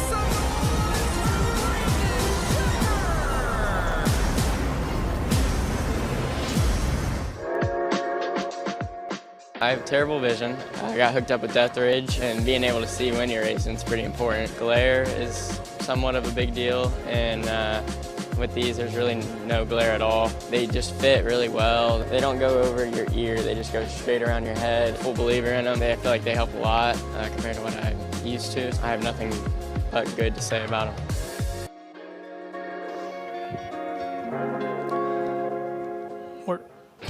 We're back here at Senoia Raceway, FloRacing Night in America, the finale of 2025. Little wall scraping happening, some souvenirs being sold. Guys, just a tick over a month until Christmas. If you hadn't started shopping, go ahead and do it now. What better way? There's shirts on clearance. There's some brand new designs out there. Head out to Vendor Row and you can buy for the whole family. And you know what? If that uncle you buy doesn't like that racing shirt you bought, buy it in your size, take it back from him, and you wear it. I mean, everybody wins in that one. But check out these vendors. There is a lot of cool stuff out there on Vendor Row. Get the event merchandise. And definitely grab you something to eat or drink. So right now, a little bit of wall scraping happening. We're moments away getting in position for opening ceremonies and 4 super late model heat races on the backside. We'll be right back here to Senoia Raceway.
Welcome back to Senoia Raceway, Senoia, Georgia, 5th annual Peach State Classic tonight. Big money on the line and a beautiful night in Senoia, Georgia. And if you're not here this year, we hope you'll join us next year. Best crowd that I've ever seen at this event.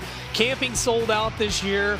604s. Well, if you had one within a 6-hour radius, I think you're here tonight. 60 of those, 45 super late models, and maximum bragging rights here tonight. And last little bit of track prep is happening right now. And then we're going to go into opening ceremonies. And we said we'll have 4 super late model heat races out of the box. Those will be 10 laps apiece. The top 4 will move off to the main event. Everybody else to one of 2 Coleman Farms B mains. Then we'll have 4 604 crate late model B mains. Those are going to be 8 laps apiece tonight. The top 2 will transfer. 2 super late model Bs. We'll take the top 4 out of those, evaluate for series provisionals behind that, and then we'll come back with the 75 lap super late model feature tonight. $30,000 to win. And the 604 crate late model feature will close out the night, 20 laps. And I'm telling you, man, it is a star-studded field in both divisions here tonight.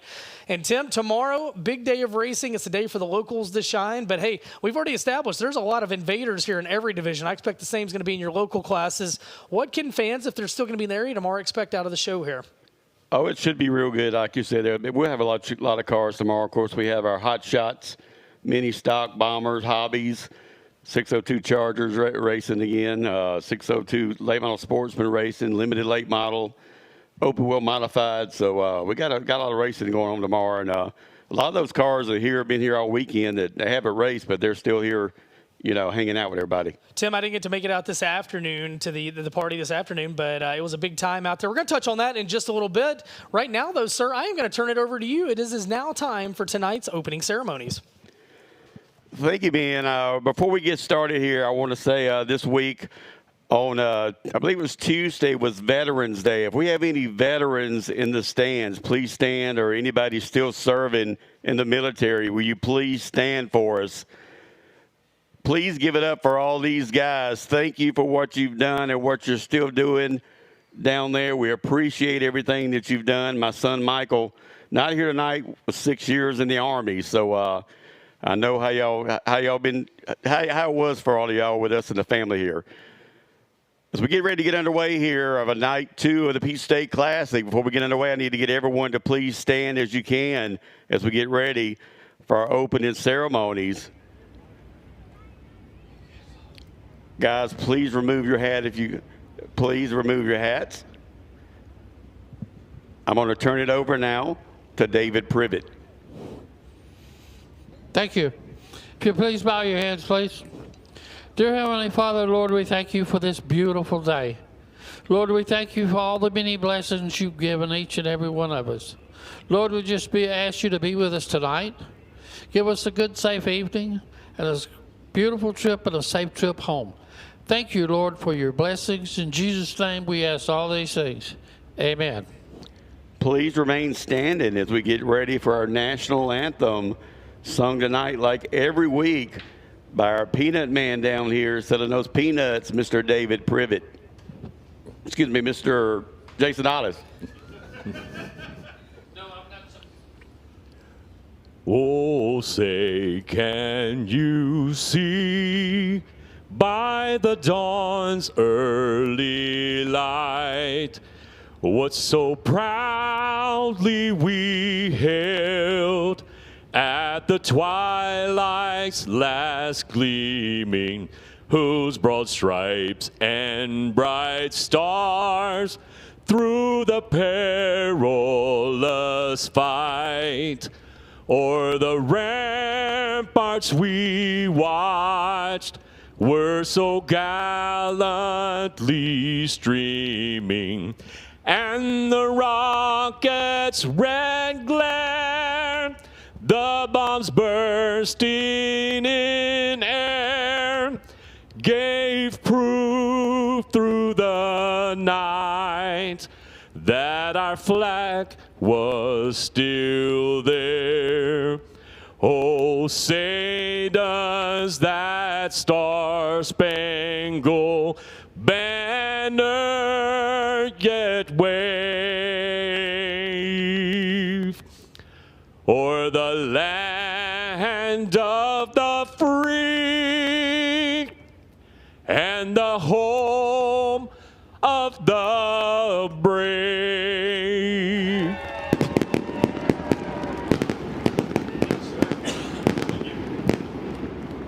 All right, fireworks are going off down there. How many's ready to see some super late model heat racing? If you need a wedding singer, get by down there at the Peanut Guy and Jason. Get with Jason. He's that good. So get with Jason if you need a wedding singer. Do you need one, Ben? No. Well, I hope not. I got to ask my wife. I don't think I need a wedding singer, but I might need to check on that one. Glancing at my wife, though, into the press box. Maybe. I don't know. Well, guys. If you don't buy a house in the area, you may need one. You got me on that one. Yes, sir. All right, Tim. Let's turn your mic off. All right. Integra Shocks and Springs Heat Race #1 for the super late models here tonight. 12 cars are going to go out at 10 laps. Top 4 to the feature winner will be on the pole for the Peach State Classic.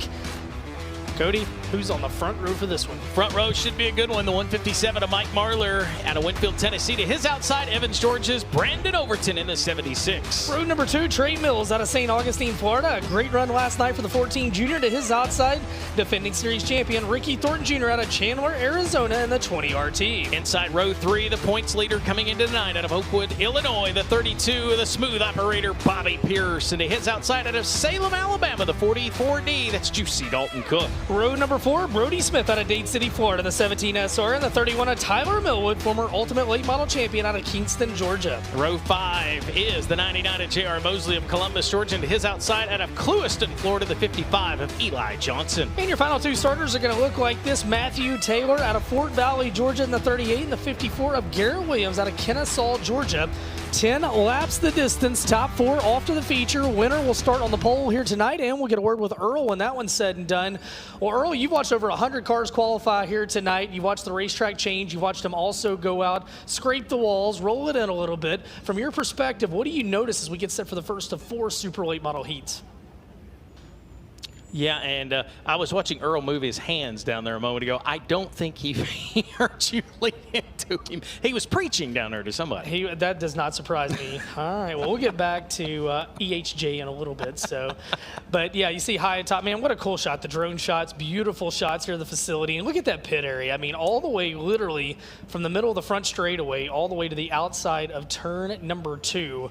And just haulers everywhere. And, the coolest thing today, Cody, we talked about rolling in and seeing the families out there. Yep. And, I mean, tossing the football, grilling. I mean, the atmosphere. Everybody's got their puppy dogs out there. And, and it's just been a great time. And the Pollard family have really turned this into a happening as much as a race. I mean, you've got cookouts before the races. You've got entertainment after the races. Yep. And just big shout out. I want to thank Bubba and Andrea Pollard so much, Sonny Pollard, and again, Chad Wallace, Clint Smith, everybody here that they just they come in, they make it so easy for us. And the forecast we had this year is the forecast they've deserved for all 5 years of the event. And in year 5, we finally got it. We haven't, now look, we had 1 year where it rained it out altogether. We haven't had what you'd say terrible weather. We've just had November weather. This year, I feel like we've had late April weather without the rain. I mean, it has been spectacular here all weekend. And they're going to have a beautiful day tomorrow for all their local divisions. Yeah, and when you really look at it over the years, how many different types of problems they've had, what they've had to do just to try to get this event to happen, from the tarps to the helicopters. I mean, I don't know of anybody else that has pulled that one off to try to make an event happen. No, I mean, it's above and beyond, and hopefully everybody here tonight is rewarded with a heck of a show. Well, this one's going to be Mike Marler. He's already got $500 in his pocket after setting fast time in Sunoco Raised Fuels qualifying, presented by Shenandoah Logistics. And he's got Brandon Overton alongside, and you got to think Overton would love to add to his illustrious resume a win in the Peach State Classic. And it really starts with a good run here in Integra Shocks and Springs Heat 1. Yeah, and also for Bobby Pierce, too, this is going to be the best starting spot he's had of the weekend in a heat race. And just as I say that, the points leader has pulled to a stop here on the front straightaway, possibly maybe adjusting the steering wheel or maybe trying to make something inside that cockpit more comfortable. Well, what we saw last night, especially out of the B main, you want that steering wheel to be bolted on firmly, because these guys were 3 pushing 4 wide around this oval. And I still say that one B main last night was one of the greatest races you'll see anywhere, much less a B main. So we'll see how all that works out. And there's a lot of different players at the front of the field this night. Tonight, I think, will be a lot better off than they were last night. Brandon Overton being the one that stands out to me. Multiple pit stops during that feature last night, trying to get that car. He said in the pit area earlier, we were just slow. Yeah, there's no quit in he and crew chief Anthony Burrows. And again, that team is just, they're going to hope, some people have the sophomore slump. They're going to hope they had the freshman slump together next year. They're hoping it's going to be sophomore success. Well, lights are down on the speedway. It's up to Marler and Overton. Integra Shocks and Springs Heat 1. 10 laps the distance, top 4 to the feature, winner on the pole, and he'll talk to Earl when this one's said and done. Looking good so far. Green flag's up. We're underway here at Senoia Raceway. Marler will lead him down into turns 1 and 2. Overton's going to work the top side. He'll try to get the momentum. Trey Mills is on the bottom. The 14 JR, he'll take the second spot. Brandon Overton had to get on the binders. Marler's going to mash it around the top side of his 3/8 mile oval. He works off of turn number 4. He leads lap number 1. Trey Mills in second. He's been a front runner all weekend. The 76 car of Overton in third. Ricky Thornton Jr. back in position number 4. Yeah, there you see Trey Mills and Brandon Overton both working the top side. I would say the first 4 cars are on the top side, and Bobby Pierce is working the bottom. There you see Marler out front. Right now, he's got about roughly a 6-car length advantage, and Dalton Cook is slow on the front straightaway. Still no Midwest sheet metal caution, and there it is. And we're going to get it short of the halfway mark, so you know what that means. We're also going to have a Deathers Opticians choose cone, as Dalton Cook missed the show by 1 spot last night, and now he is going to find himself either at the back of this heat race or buried in a B main, this year's Southern Thunder Late Model Series champion. All right, well, the choose cone's going to make its way out as Josh. He got a workout yesterday. Josh, I was worried he's going to pull a hammy last night in that feature. He was having to get up and over that wall quite a bit, so he makes his way out there, sets it on the front straightaway. All right, so drivers at the cone, they either go high or low. The leader's all by his lonesome on the front row. Everybody else will go high or low. It was really interesting in that feature last night as Mills goes low. Overton looks like, at least for now, everybody's going to hold serve. Talking to some of the teams in the pit area, guys like Brandon Shepard, Bobby Pierce, they were like, that cone last night was kind of important in making some moves on those restarts, going where nobody else goes, but also not having to restart in a part of the track where your car just is not happy. Yeah, Bobby Pierce was really happy to see that Deathers Opticians choose cone last night because it helped him a ton in that feature. So Mike Marler out front. He's led them all so far. Is getting ready to see lap number 3 is what will be next, and we'll get the green next time by. I can't say enough about Trey Mills. That young man has had a fantastic weekend. Talked to him at the drivers' meeting earlier, and I said, great run last night. And he said, I want that 30,000 tonight. Man, I like his fire, and he's really progressed this year. And a good run last night. Can he parlay it into a career win tonight? We'll find out later. Right now, it's Mike Marler leading the way. Integra Shocks and Springs, heat number 1, 2 down, 8 to go. Green flag's out. Overton gets a good run on the top off into 1 and 2. Yeah, Overton's going to fan the middle of the racetrack. Oh, to the top. Here comes Bobby Pierce to the inside. Nearly too wide. Oh, and Pierce caught the wall through the sparks. Arkin and sparking off the backstretch wall. Meanwhile, Overton had fallen almost out of a transfer. Now he's going for second to the inside of Mills. Oh, elbow out. Overton to second, Mills back to third. In the 4 spot, it's Thornton. That's the final transfer. Pierce rides behind him, and now Millwood on the move. As here comes Johnson with him. 4 laps down, 6 to go. Integra Shocks and Springs Heat 1. This racetrack starting to widen out nicely. Yeah, Trey Mills and Brandon Overton swap sliders on both ends of the racetrack. Overton's going to prevail right now to that second spot. Trey Mills is going to follow in his tires tracks. Here goes the drag race down the front straightaway. Overton's going to get him about 3/4 of a car. They go back to the bottom in turns 1 and 2. Side by side for second. Mills to the inside of Overton. Overton holds him off. Marler holds the lead. Meanwhile, Thornton on the right side of your screen. Bobby Pierce is working in for the final transfer. Oh, Pierce throws it in there. Has to get on the binders. He'll stay in 5th. We've got just 4 laps to go in this one as Mills comes back over Overton on the left side of your screen. Good battle for second, and Thornton has stretched it back out over Pierce. Pierce right now outside looking in Heat 1 for a transfer. Yeah, Trey Mills worked that bottom all night last night. He's trying to get it to work again. Doesn't seem to be as quick tonight as Ricky Thornton Jr. works the bottom too, right there to the right side of him. Thornton in that final transfer spot right now as they will come to get ready to be lap number 8. You got to think that top will eventually push up a little bit. That bottom will come in, but right now, man, Mike Marler rocking and rolling around the top side of the facility. He has got a 1.3 second advantage closing in on lap traffic, though he's got Garrett Williams in front of him. He's also got the Allgaier Performance 1 to go. One more time around the speedway for Mike Marler. Yeah, Marler's going to slip underneath the Williams, and oh man, Brody Smith just clobbered the outside retaining wall right before turn number 3, and that's going to bring the Midwest Sheet Metal caution flag back out just as we were getting ready to see the white flag. Yeah, tough break there for Brody Smith, as it's like he's going to probably need a hook up there in turn number 3. That'll set up a 1-lap dash to the checkers as he tries to back away from the wall. So it will be a single file restart. We should see the green and the white together. Mike Marler, man, he has got a hot rod here tonight. But Cody, he had a good one last night in the first heat race before mechanical issues got him. Yeah, whatever that was, shut that car down on the back straightaway and ended his heat race in a hurry. but he had a 1.298 advantage over Brandon Overton.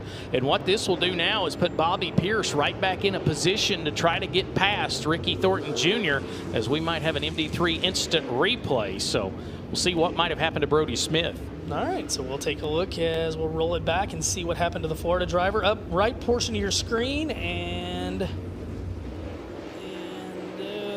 let's see, it's coming up at you in just a second.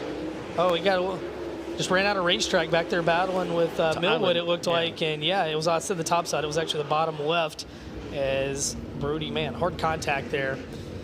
Ran out of real estate. That kid's fun, man. You talk about somebody that's always got a joke up his sleeve. So right now, probably not feeling very jovial, but well, him and his brother Brendan really pretty much the last 3 years have spent life on the road. They have the road life figured out. It has been a lot. Went out and ran the Summer Nationals this year. The Summer Nationals, it was really fun to see them out there. Jackson Heiss was out there. We talked about Trey Mills getting his first Summer Nationals win. Mark Whitener. Tyler Millwood back there. Millwood got his first Summer Nationals win at LaSalle. And just really cool to see a lot of those Southern guys from Georgia and Florida head north, tackle the Summer Nationals. And it won't be long till that schedule is out there. So I hate to see that car go on the hook like that. So maybe they can get it adjusted and come back for one of those Coltman Farm Racing B mains later on tonight and try to get him into the show. Yeah, tough night for that driver last night. Had to watch the main event. And he's got a very long road to go if he's going to get into tonight's main event. Of course, their dad, Sean, a racer himself. Yep. So. All right, well, we will get Brody Smith off the speedway. Mike Marlar, your leader, one lap dash over Brandon Overton, Trey Mills, Ricky Thornton Jr. Bobby Pierce has got one lap to try to find a transfer spot, or he's going to have to come out for a Coltman Farms B main for the second night in a row as he tries to get his second series title. Locked up his second World of Outlaws title last week in the World Finals at the dirt track in Charlotte. And 30-win season, but admittedly for Pierce, the place he's still trying to gain the most of these southern tracks. He just doesn't have a lot of time down here, and he said, man, I just need laps on him to figure him out. But last night, it seemed like in the feature, he had found something from back in the 20th starting spot. Yeah, and that's been the thing. It's if he could just get faster earlier in the night some way and not put himself in that hole. He's had to run a B main both nights last year, and now he's on the verge of maybe having to do that again if he can't get one more spot. We're back underway with the green and white flag. We come back to the green and the all-guy performance, one to go together as Mike Marlar once again out of turn 2 down the back straightaway. Second is Overton, Trey Mills third, Thornton in fourth. Meanwhile, final time off into turns 3 and 4. Oh man, Pierce has to tiptoe by. He'll stay in fifth as Marlar gets the win over Overton, Mills, Thornton, Pierce. Eli Johnson stuck his nose in there, couldn't make the pass stay on Pierce, Tyler Millwood, Mosley, and Taylor. So your fourth and final transfer, Ricky Thornton Jr.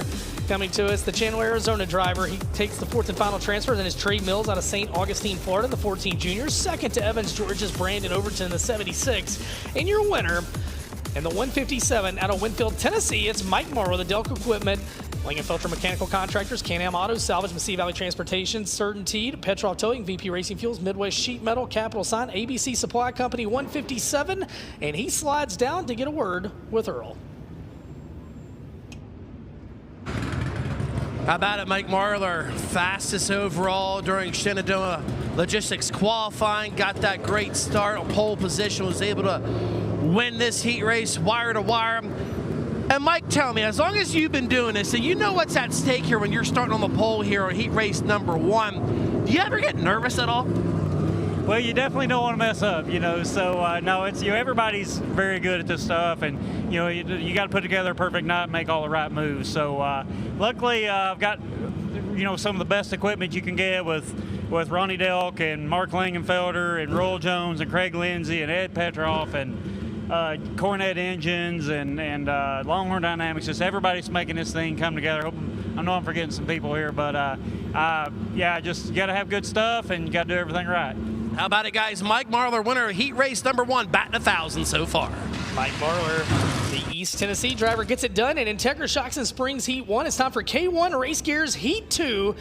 And I tell you what, a guy that I think a lot of people are watching as a contender to win this one here tonight is going to start on the pole at K1 Race Gear Heat number 2, and that's Watertown, New York's Tim McCready. Had a good hot rod here last night, came home in second, and alongside Garrett Albertson out of Las Cruces, New Mexico in the 58, an 8-time winner this year, starts in position number 2. Row 2 on the inside, it'll be the 74, Bakersfield, California's Ethan Dotson, and to his outside, a guy that is definitely searching for a better night tonight out of Hampton, Georgia, the 12 of Air Force, Ashton Winger. Row number 3, the 16 of Sam Seawright out of Fort Payne, Alabama. To his outside, the 40B, the killer Kyle Bronson out of Brandon, Florida.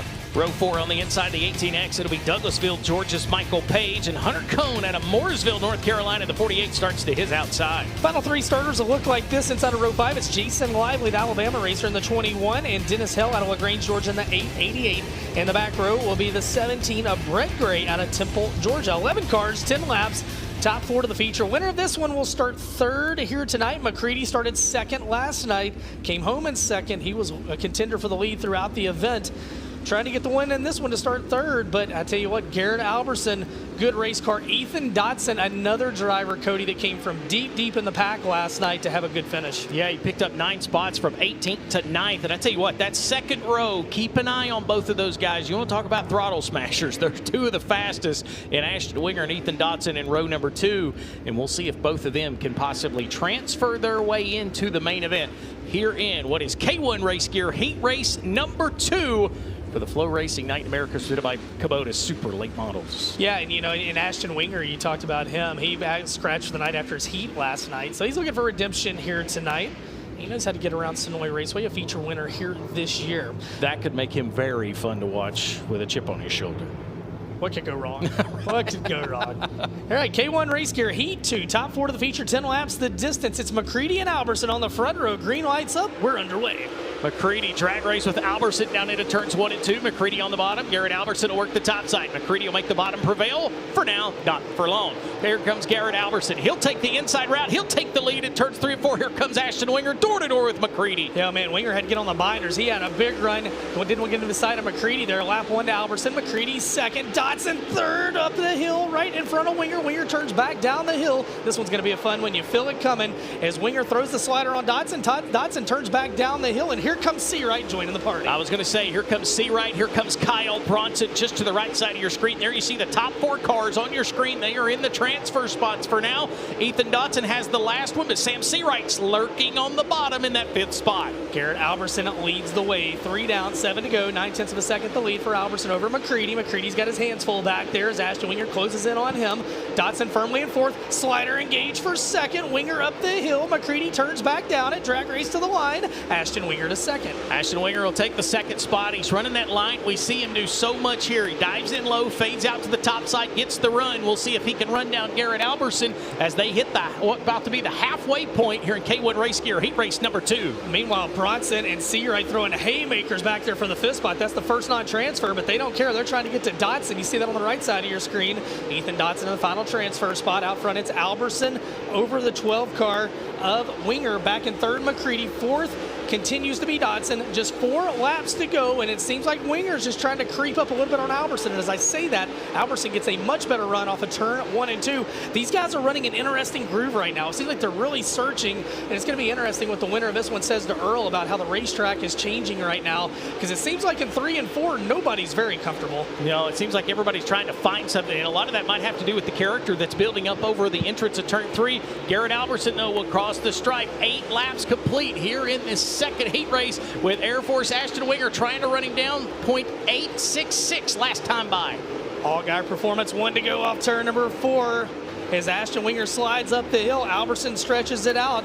He's got a 9/10 of a second advantage. Final time out of 2, down the back straightaway, Cody. Down the back straightaway, Garrett Albertson, he will roll his way into turns 3 and 4, looking to pick up K1 Race Gear Heat Race number 2. Las Cruces, New Mexico's Garrett Albertson would do so. Ashton Winger 2nd, T-Mac, Tim McCready 3rd, and Ethan Dotson will hang on to that final transfer spot ahead of Kyle Bronson and Sam Seawright. Your fourth and final transfer, California's Ethan Dotson of a 74X. No B main for him tonight. Tim McCready in car 9 finishes in third. The 12 of Ashton Winger out of Georgia in second. And your winner, the Las Cruces, New Mexico native Garrett Alberson. The Low Voltage Solutions, Romer Machine and Welding, Titan Racing Products, Bill's Sports Shop, Dickey's Dog House, Nutrient Ag Solutions, Mesilla Valley Transportation, Midwest Sheet Metals, Sunoco Cheap Cars, Donago Power Sports, all sponsors on Alberson's 58. He's going to be last of his scales. So, Tiffany, what do you say we go with Buzzy Racing Products Heat Race number 3 in that lineup?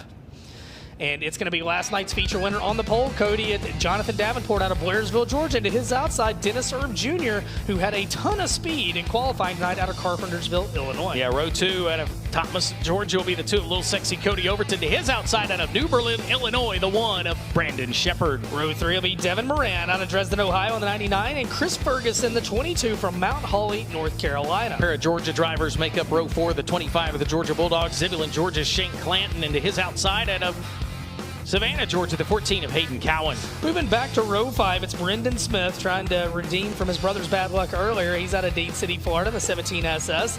And Taylor Puckett out of Greer, South Carolina in the 17P. And on the back row, the furthest way to go in this one, Trenton Mathis out of Phoenix City, Alabama. This will be Buzzy Racing Products Heat 3. Now, the winner of this one is going to start on the front row to the outside of Mike Marler in tonight's 75-lap feature. As a little bit of a log jam down there at the scales. And I promise you, Earl, I can see Garrett Alberson. He's trying to get back there to you, but we got cars headed every direction as they are trying to clear the scales. Different guys are making their way towards staging. And Tim McCready on the scales now. He'll get cleared, and he is good. Alberson will make his way up, and Garrett Alberson, as we said, enters tonight. He didn't have the best start to the year with the series, but he is up into position at number 8 in the point standings, and I think next year Alberson could be a guy contending for a title with the series. Just got buried a little bit during Illinois Speed Weeks, but he has been very good on the back half of the year. 8 wins. He's been to victory lane with the Outlaws, with Lucas Oil, Summer Nationals, and he also has won here in different capacities, but right now he is down with Earl Hoon Jr. Yeah, here comes Garrett Alberson. Remember, he finished 8th last night in the feature event. And Garrett, you're going to start 3rd in this one. Is tonight the night you can park it in victory lane and get your first Peach State Classic? Man, I sure hope so. Yeah, what a turnaround. All weekend we've kind of struggled here. We just kind of got simple. Big thanks to Vinny for just giving us some confidence and steering us in the right direction there. And my guys never quit on me. And yeah, I started off tonight, kind of felt like out of rhythm. I just wasn't really doing anything right, so I just had to like kind of recenter and go again. So here we are. Well, he didn't miss a step in that heat race, guys. He's back in rhythm. Garrett Alberson looking good so far. Well, his son Weston's going to be proud of that one. Dad did a good one in that one. So as Garrett racing with us this weekend, he'll be at the Wild West Shootout, he'll be at the Wild West Shootout, which is on Flow. But before that, he'll be with us at the Dome at America Center, the Kubota Gateway Dirt Nationals coming up in just a few weeks. So Alberson still some racing to do after this weekend. Jonathan Davenport on the pole of this one, battling Bobby Pierce for the title. JD's trying to put it in the show. Now Pierce is going to have to come out of a B main. He finished 5th in his heat race. JD's trying to earn the outside front row starting spot here tonight. Now, if Davenport wins the feature and Bobby Pierce finishes 7th or better, Bobby Pierce is your champion. If Bobby Pierce finishes 8th, those two will tie for the championship, the first tiebreaker, number of wins. If Davenport wins tonight, they each have 3 wins. Davenport would have 4 tonight. There are storylines galore. They're going to continue to play out throughout the night. But it all starts here in Buzzy Racing Products Heat 3. You got to get in out of this one. You know, Dennis Erb, normally we see him hugging that bottom. He ran that qualifying time at the top. So I don't think he's in a bad spot right now. We'll see when they get to turns 1 and 2. He really ran that top, did Dennis Erb as aggressive as anybody tonight at Snooker Racefield's qualifying. And then back in row 2, you know, you got Cody Overton, who knows this place very well, and Brandon Shepard, who's a masher as well, and Devin Moran's got his work cut out for him back in row 3 with Chris Ferguson. Lights are down. Buzzy Racing Products Heat 3, top 4 to the feature. Winner will start outside front row here tonight, and we're underway. Cody and Overton. Davenport, boy, he's got his hands full immediately, Cody. I was going to say Cody Overton took advantage of that restart. It put Dennis Erb in a bad spot, but he's going to rally back to third.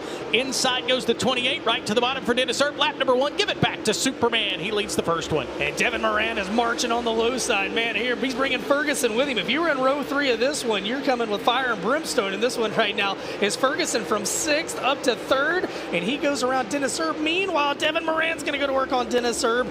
Good battle right now back there for the transfer spot. With out front, it's Davenport over Cody Overton. Yeah, Brandon Shepard, just there he comes into your screen. He was working the top side in 1 and 2. Here comes that run. He'll dart to the bottom of 3 and 4. He keeps it on the bottom. That'll let Devin Moran come back around the top side. Dandy of a battle just outside of the top 4. Right now, top 4 getting stretched out a little bit. The best battle on the speedway, it's on your screen. Dennis Erb Jr.'s got it, working lap 4 of his 10-lap affair, off into 3 and 4. Devin Moran is right there with him. Chris Ferguson, man, he might have had the best start of anybody, 6th to 3rd on that opening lap, and right now he holds that spot. Meanwhile, Dennis Erb Jr. still in the 4th spot, but Devin Moran gets ahead of steam, and he's bringing Sheppy to the party. Yeah, Devin, the 3rd-place finisher last night, trying to get back to a transfer spot right now. He has to get by Dennis Erb Jr., who's working the bottom, but Brandon Shepard is right there, putting the pressure on the 99. Those are the first 2 cars on the outside looking in, coming to what will be 4 laps to go. They'll come back to 4 to go, and Devin's getting a little bit of head of steam right now, trying to find a way around Erb. Erb enters down low up to the middle. Devin enters on the cushion, stays on the moisture off a turn at number 2 down the backstretch. Out front, it's all Jonathan Davenport, 1.1 second advantage over Cody Overton. Overton's got that much over Ferguson. Dennis Erb Jr. with 3 to go, still in position 4 as Devin Moran changes his groove, and now he looks to the bottom. Yeah, Dennis Erb has floated up the last couple of laps, and it's opened the door for Devin Moran. Moran's going to get another good run off of turn number 4. We'll see if he carries it into turns 1 and 2, but laps are starting to wind down with only 2 to go. Off into turns 3 and 4. They come back to the all-guy performance. 1 to go. Jonathan Davenport catching the back of the pack. He doesn't have to force the issue too hard. He's got almost a 2-second advantage over 2nd place runner Cody Overton. Chris Ferguson in 3rd. Dennis Erb Jr. in 4th. Devin Moran with 1 last try down the back straightaway. It will be Jonathan Davenport out of turn number 4. He will win Buzzy Racing Products Heat Race number 3. 2nd to Cody Overton. Drag race for the last transfer spot, and it will go to Dennis Erb Jr., who will cling on to that 4th and final transfer spot, and last night's podium finisher Devin Moran will have to go to a Coleman Farm Racing B-Main. Coming up with the 4th and final transfer out of Carpentersville, Illinois, Dennis Erb Jr. in the 28. 3rd to Chris Ferguson out of Mount Holly, North Carolina. 2nd to Thompson, Georgia's Cody Overton. And your winner in car 49, Jonathan Davenport. Nutrient Ag Solutions, Bilstein, ASC Warranty, Donna Gross Seed, Mark Martin Automotive Group, Lucas Oil Products, Mega Plumbing in the Carolinas, Midwest Sheet Metal, Bilstein, Go Lithium, Mark 4, number 49. 20th win of the year last year, 7th career FloRacing Night in America win. And he will clear the scales, and he's rolling your way. Earl Hoon Jr., here comes Jonathan Davenport. Thank you, Ben Shelton. Yeah, Jonathan Davenport looking to sweep the weekend here at Senoia Raceway. Obviously, we've been talking about the championship hunt between him and Bobby Pierce. Jonathan Davenport only 27 markers back of Bobby Pierce. But the thing I want to know, looks like this track surface is starting to go through a transition phase, especially going into turn 3. So as long as you've been around it, as many track surfaces you've been racing on, with that little rough patch, does that seem like it's going to hurt you or help you throughout the night? It's just going to make you maneuver around it for sure. Yeah, it's definitely changing right now, and it's crazy how aggressive you can drive this place for how slick it is. Like, it's super slick in the black, and once where the brown patches are, it's got a lot of grip. So you just aim for them, have a little bit of wheel spin before you hit it, and then this thing hooks up and goes. But once again, thanks to my crew, give me an awesome race car here, and just starting up front again, putting ourselves in position, and see if we can hang on for 75 laps here. Jonathan Davenport looking to cash in here tonight. Well, thank you very much, Earl. Cody, time for iBox Springs Heat Race number 4. Top 4 to the feature out of this one. Winner will start 4th. Let's tell them who's starting where. Front row out of New Waverly, Texas. It'll be the one of Turbo Tyler Erb to his outside out of Lynette, Alabama. The 66K, it's Dylan Knowles. Inside of row 2, Ryan Gustin out of Marshalltown, Iowa in the 19R. To his outside, it's Middleburg, Florida's Mark Whitener in the 5W. Inside row 3, now third in the points coming into tonight out of Martinsville, Indiana, the 71 of Hudson O'Neill. And to his outside out of Shreveport, Louisiana, the 15 of Clay Stuckey. Row 4, Dillard Hatchett out of Cornersville, Tennessee. And to his outside, Austin Horton from Whitesburg, Georgia. Final 3 starters, it'll be the 57 of Henry, South Carolina, Zach Mitchell. Inside row 5, to his outside, Ocala, Florida's Jackson Heiss in the 388. And your final starter, he'll come out of Zebulon, Georgia, the 17 of Justin Hammett. Top 4 make their way into the big dance. Everybody else, of course, will go to 2 of those Coleman Farm Racing B-Mains coming up. 604 B-Main cars need gen staging. 1, 2, 3, and 4 need gen staging. You are coming up next. We'll have 4 8-lap B-Mains for the 604s. A little bit of, and then we'll go into super late model B-Mains, 2 of those, a little bit of track prep, and off to the final 2 events of the night, the super late model feature, and then the 604 late model main event. Well, Tyler Erb came very close to getting to Jonathan Davenport's time in qualifying. He had a really good lap. He'll start on the pole. And Dylan Knowles, who qualified well last night and just did not have the heat race that he had hoped to have. Yeah, that outside line, for some reason, there was a couple of those heat races last night. The outside line just did not get going off turn 4. And it cost quite a few drivers to end up having to go to B-Main simply because they couldn't quite get back up and recover. So that'll be something to watch if you're Mark Whitener, you're Clay Stuckey. You may want to be abrasive when you come off turn 4 going into turn 1. All right, lights are down on the speedway, and we'll come to the green flag out of turn 4. Fourth and final FloRacing Night in America Super Late Model Heat presented by Kubota. This is iBox Springs Heat Race number 4. Tyler Erb, Dylan Knowles, 10 laps the distance, top 4 to the feature. Green flag. We are underway. Knowles goes way up the hill, and he's going to diamond it off. And oh, hang on to it, Mark Whitener. Whitener goes around, and we are going to have a complete double file restart. My goodness. Yeah, Knowles fanned way out off turn 4, and when he come back down the hill, Mark Whitener had already filled that gap, and you see the end result. It is a miracle that we didn't have more cars involved in that. And I gotta wonder if Whitener might have some, might have that nose rub on the track in the 5W car. We'll go back to the instant replay, but let's check out that nose on the 5W. All right, so the start was called back as an early one. That's the one get out of jail free card, and it bottled up behind him. As yeah, you saw right there, not a good start. And Whitener, man, wrong place, wrong time. Whitener gets a little bit of nose damage. That could have been a whole lot worse for him, though. I really thought he was going to have head-on contact with somebody. Yeah, and the left front tire looks like it is towed in on that 5 of Mark Whitener. Earl? Yeah, I was about to say that the tie rod looked like that is going to be bent, hence why, because I was talking to the officials down there.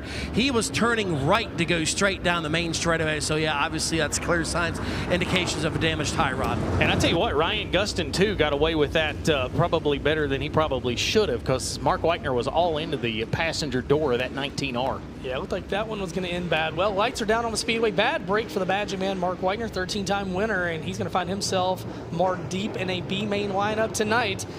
As Tyler Erb and Dylan Knowles are going to try it again. Knowles had gone way high to try to gain some traction, and it created a little chaos behind him. Looking a little bit better this time. Rolling into the start zone, underway, and we are underway.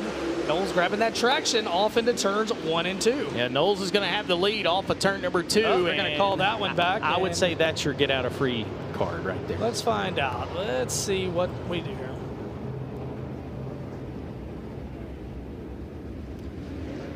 Well, the front row not wanting to play nice tonight. All right, well, that's on both of them. They get this, that's their last chance. So here we go. Next time out of turn number 4, we'll try it one last time, and then some other guys are going to get a chance at it. So a strike on each, right? Or a warning on each? A warning on each, a one and only warning at that. All right. Let's see if we can get this 4th one underway. iBox Springs Heat Race 4 being a little ornery with us, trying to get this one underway. Looking better this time, looking better, much better. Green flag's up, there we go. Green flag is out. Tyler Erb takes him off into 1 and 2. Dylan Knowles back in 2nd. Gustin looks to his inside. Here comes Huddy with a big run off of 2. Tell you what, Hudson, you can see Ryan Gustin getting the break. Hudson may get 2 for 1 off 3. He will not. He'll slide up over the nose of Ryan Gustin. Gustin's under attack from Clayton Stuckey for the final transfer spot. Meanwhile, out in front, the one car of Herb leading the way. Dylan Knowles got a much better start last night. Again, that first corner of the heat race is what was his undoing. Right now, he runs in the second spot. Hudson in third. Back and forth, it's Gustin. Clay Stuckey works on Gustin for that position, working lap 3 of this 10-lap affair. Yeah, Knowles is running actually quicker time-wise than Hudson O'Neal right now, and he's working the middle, and Hudson's working the middle as well as they come off turn 4. Here's the battle for the transfer spot. You got Ryan Gustin in the 4th and final spot, Clay Stuckey in 5th. But right now, Tyler Erb a comfortable lead. Last time by 9/10 of a second. Dylan Knowles in second. Hudson O'Neal, and it seems like everybody really struggling with that entry to 3. That is where it's tripping up. Not everybody, but several of the competitors. And meanwhile, Tyler Erb pushes way up the track off of turn number 2. He'll keep it out of the wall. Meanwhile, you see Hudson O'Neal break free from Ryan Gustin. You heard Davenport talk about it. You can drive this track so aggressive that it can really break your momentum in a hurry or gain you a bunch of it. Yeah, and Hudson had to slide his way through turns 1 and 2. Here comes that run again on Dylan Knowles. And the unique thing about that spot over there in turn 3, Ben, it is from the bottom all the way to the top. You can't really get to the top side of the racetrack either without having to slow down to hit that bump. But right now, Hudson O'Neal looking for a big run here. We'll see if he'll make the move. He'll make the pass for second place down into turns 3. Slider on Knowles. Knowles will turn back down the hill. Can't quite get there. Huddy will take the spot. Knowles back to 3rd. Gustin in 4th. Clay Stuckey outside looking in 5th.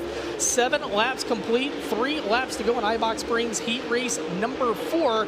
And now Gustin goes to work on Knowles for that 3rd position. All 4 of those drivers in the show don't want to push the issue too hard. Just 2 laps remain. Yeah, Ryan Gustin's got the final transfer spot for right now. He looks to the inside of Dylan Knowles off turn 2. Knowles has the top momentum, and right now that has been the key as the Allgaier Performance 1 to go waves here in the final heat race. Tyler Erb closes in on the back of the pack. Lap car, not going to push the issue too hard with Justin Hammett down the back straightaway. Turbo will throw a slider on him off into 3 and 4. The winner of Ibach Springs heat race number 4 out of New Waverly, Texas, the 1T of Tyler Erb. Second will go to Hudson O'Neal.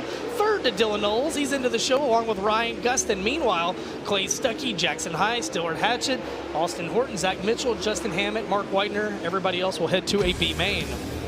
So your 4th and final transfer, Ryan Gustin out of Marshalltown, Iowa. He moves off to the big show along with Lynette, Alabama's Dylan Knowles in a 66K.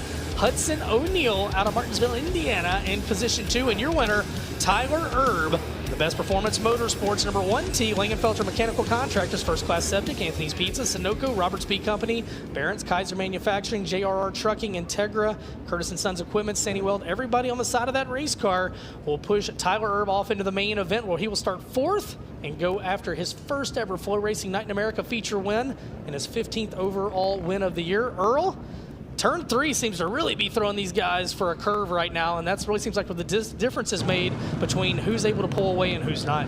Yeah, but you also got to think with that rough patch going into turn 3, that's grip as well, right? So if you hit it perfectly, it really lets you keep the momentum up to where you can carry it off a turn 4.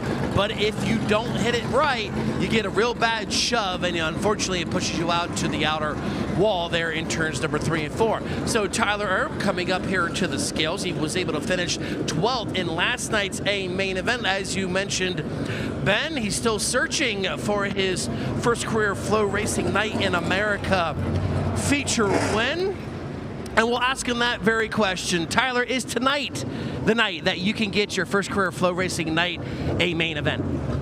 Yeah, I mean, I feel like we got a good shot. Last night was really good too. Just, you know, you can't spin out and win races. So it just is what it is. Just a huge shout out to Eric Brock, Magic Mike, everybody back in St. Mary's watching us, my mom, you know, Slick Miss Slate, Bobby, DJ, Kaiser, Integra, Little Brian, Cody Carl, Caleb Todd.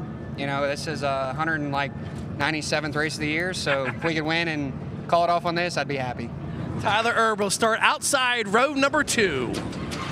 Well, that wraps up FloRacing Night in America Super Late Model Heat Race action. Tim Cooper's back in his chair, and it's time for not 1, not 2, not 3, but 4 604 Crate Late Model B mains.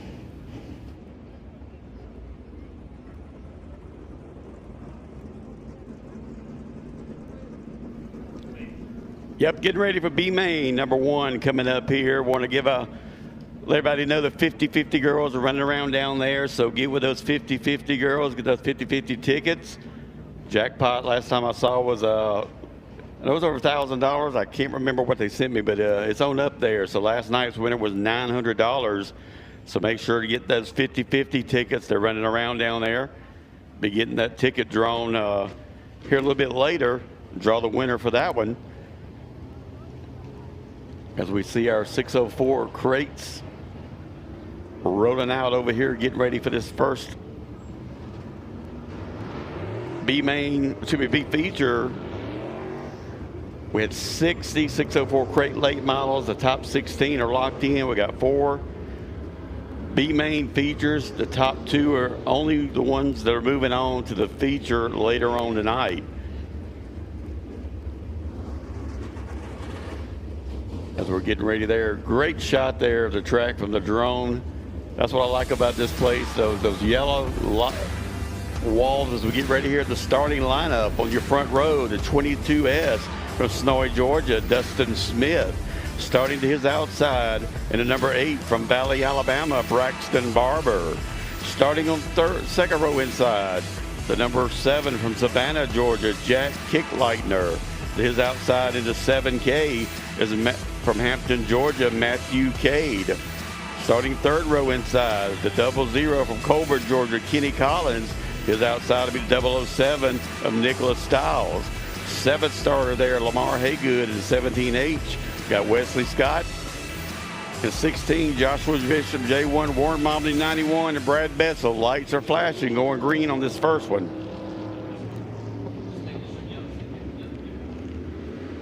Green flag in the air, Dustin Smith. There we, it looks like the 00. Kenny Collins got a great run there. Can he make it stick? Lights are staying green, so they like that start evidently there. Dustin Smith to the bottom. Here comes Braxton Barber there in that 8, but here comes Kenny Collins trying to get in that top 2. Oh, we got one around down here. No caution. We're still green. Because we had some, looks like we actually got one of Warren Mobley down here with a flat tire. We got one of them who's front end. Oh, we got 2 of them going at it back here, so we're going to have a caution. Yeah, the J1 of Bishop pretty much got ran into the mud on the back straightaway. Looks like the 17 of Haygood. They're not happy with something that went on. I looked up and it already happened down here off turn 4, so not sure what happened there.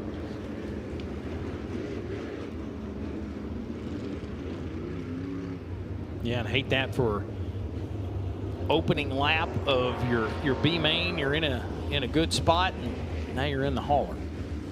95 Ward Mobley to the pit area. Don't know if he was involved in that, but looked like he had a flat right rear tire possibly. And I would say that's down on that right rear there. Yeah, I'd say that one is all the way on the bottom. Courtesy laps for the B main, Tim? Normally get that is we might have an MD3 instant replay for the folks watching at home on FloRacing. We'll see exactly what might have happened. There's Bishop on the bottom, and oh wow.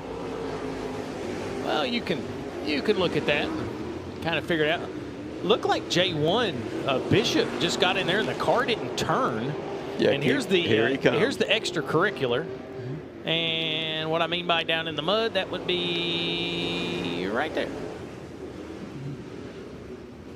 Yeah, you know, it kind of looked like the J1 got into the bottom of turns 3 and 4, Tim, and it just wouldn't turn. Errol, down to you. Mobley made his way down here to the hot pit, guys. It's going to be a standard right rear tire change. Hopefully they'll get it on right now as the clock is ticking according to officials. So right now that tire is on, and he should be able to rejoin the tail end of this field. Thank you, Earl. The field, we'll get back to you. I mean, but Tim, here's the thing: 8 laps, only the top 2 get to go to the main event. Yep, that helps Kenny Collins there. Now Kenny Collins got a good start there from that 3rd row inside up there, so lights are still on. Yeah, it looks like the 95 is actually going to get his tire changed, so Warren Mobley is going to make an effort to get back out there as he'll come out of the turn 2 chute and go back to the tail of the field.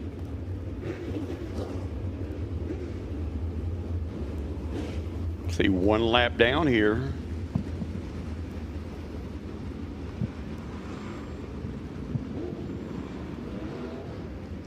And he does. Warren Mobley coming out on the back straightaway.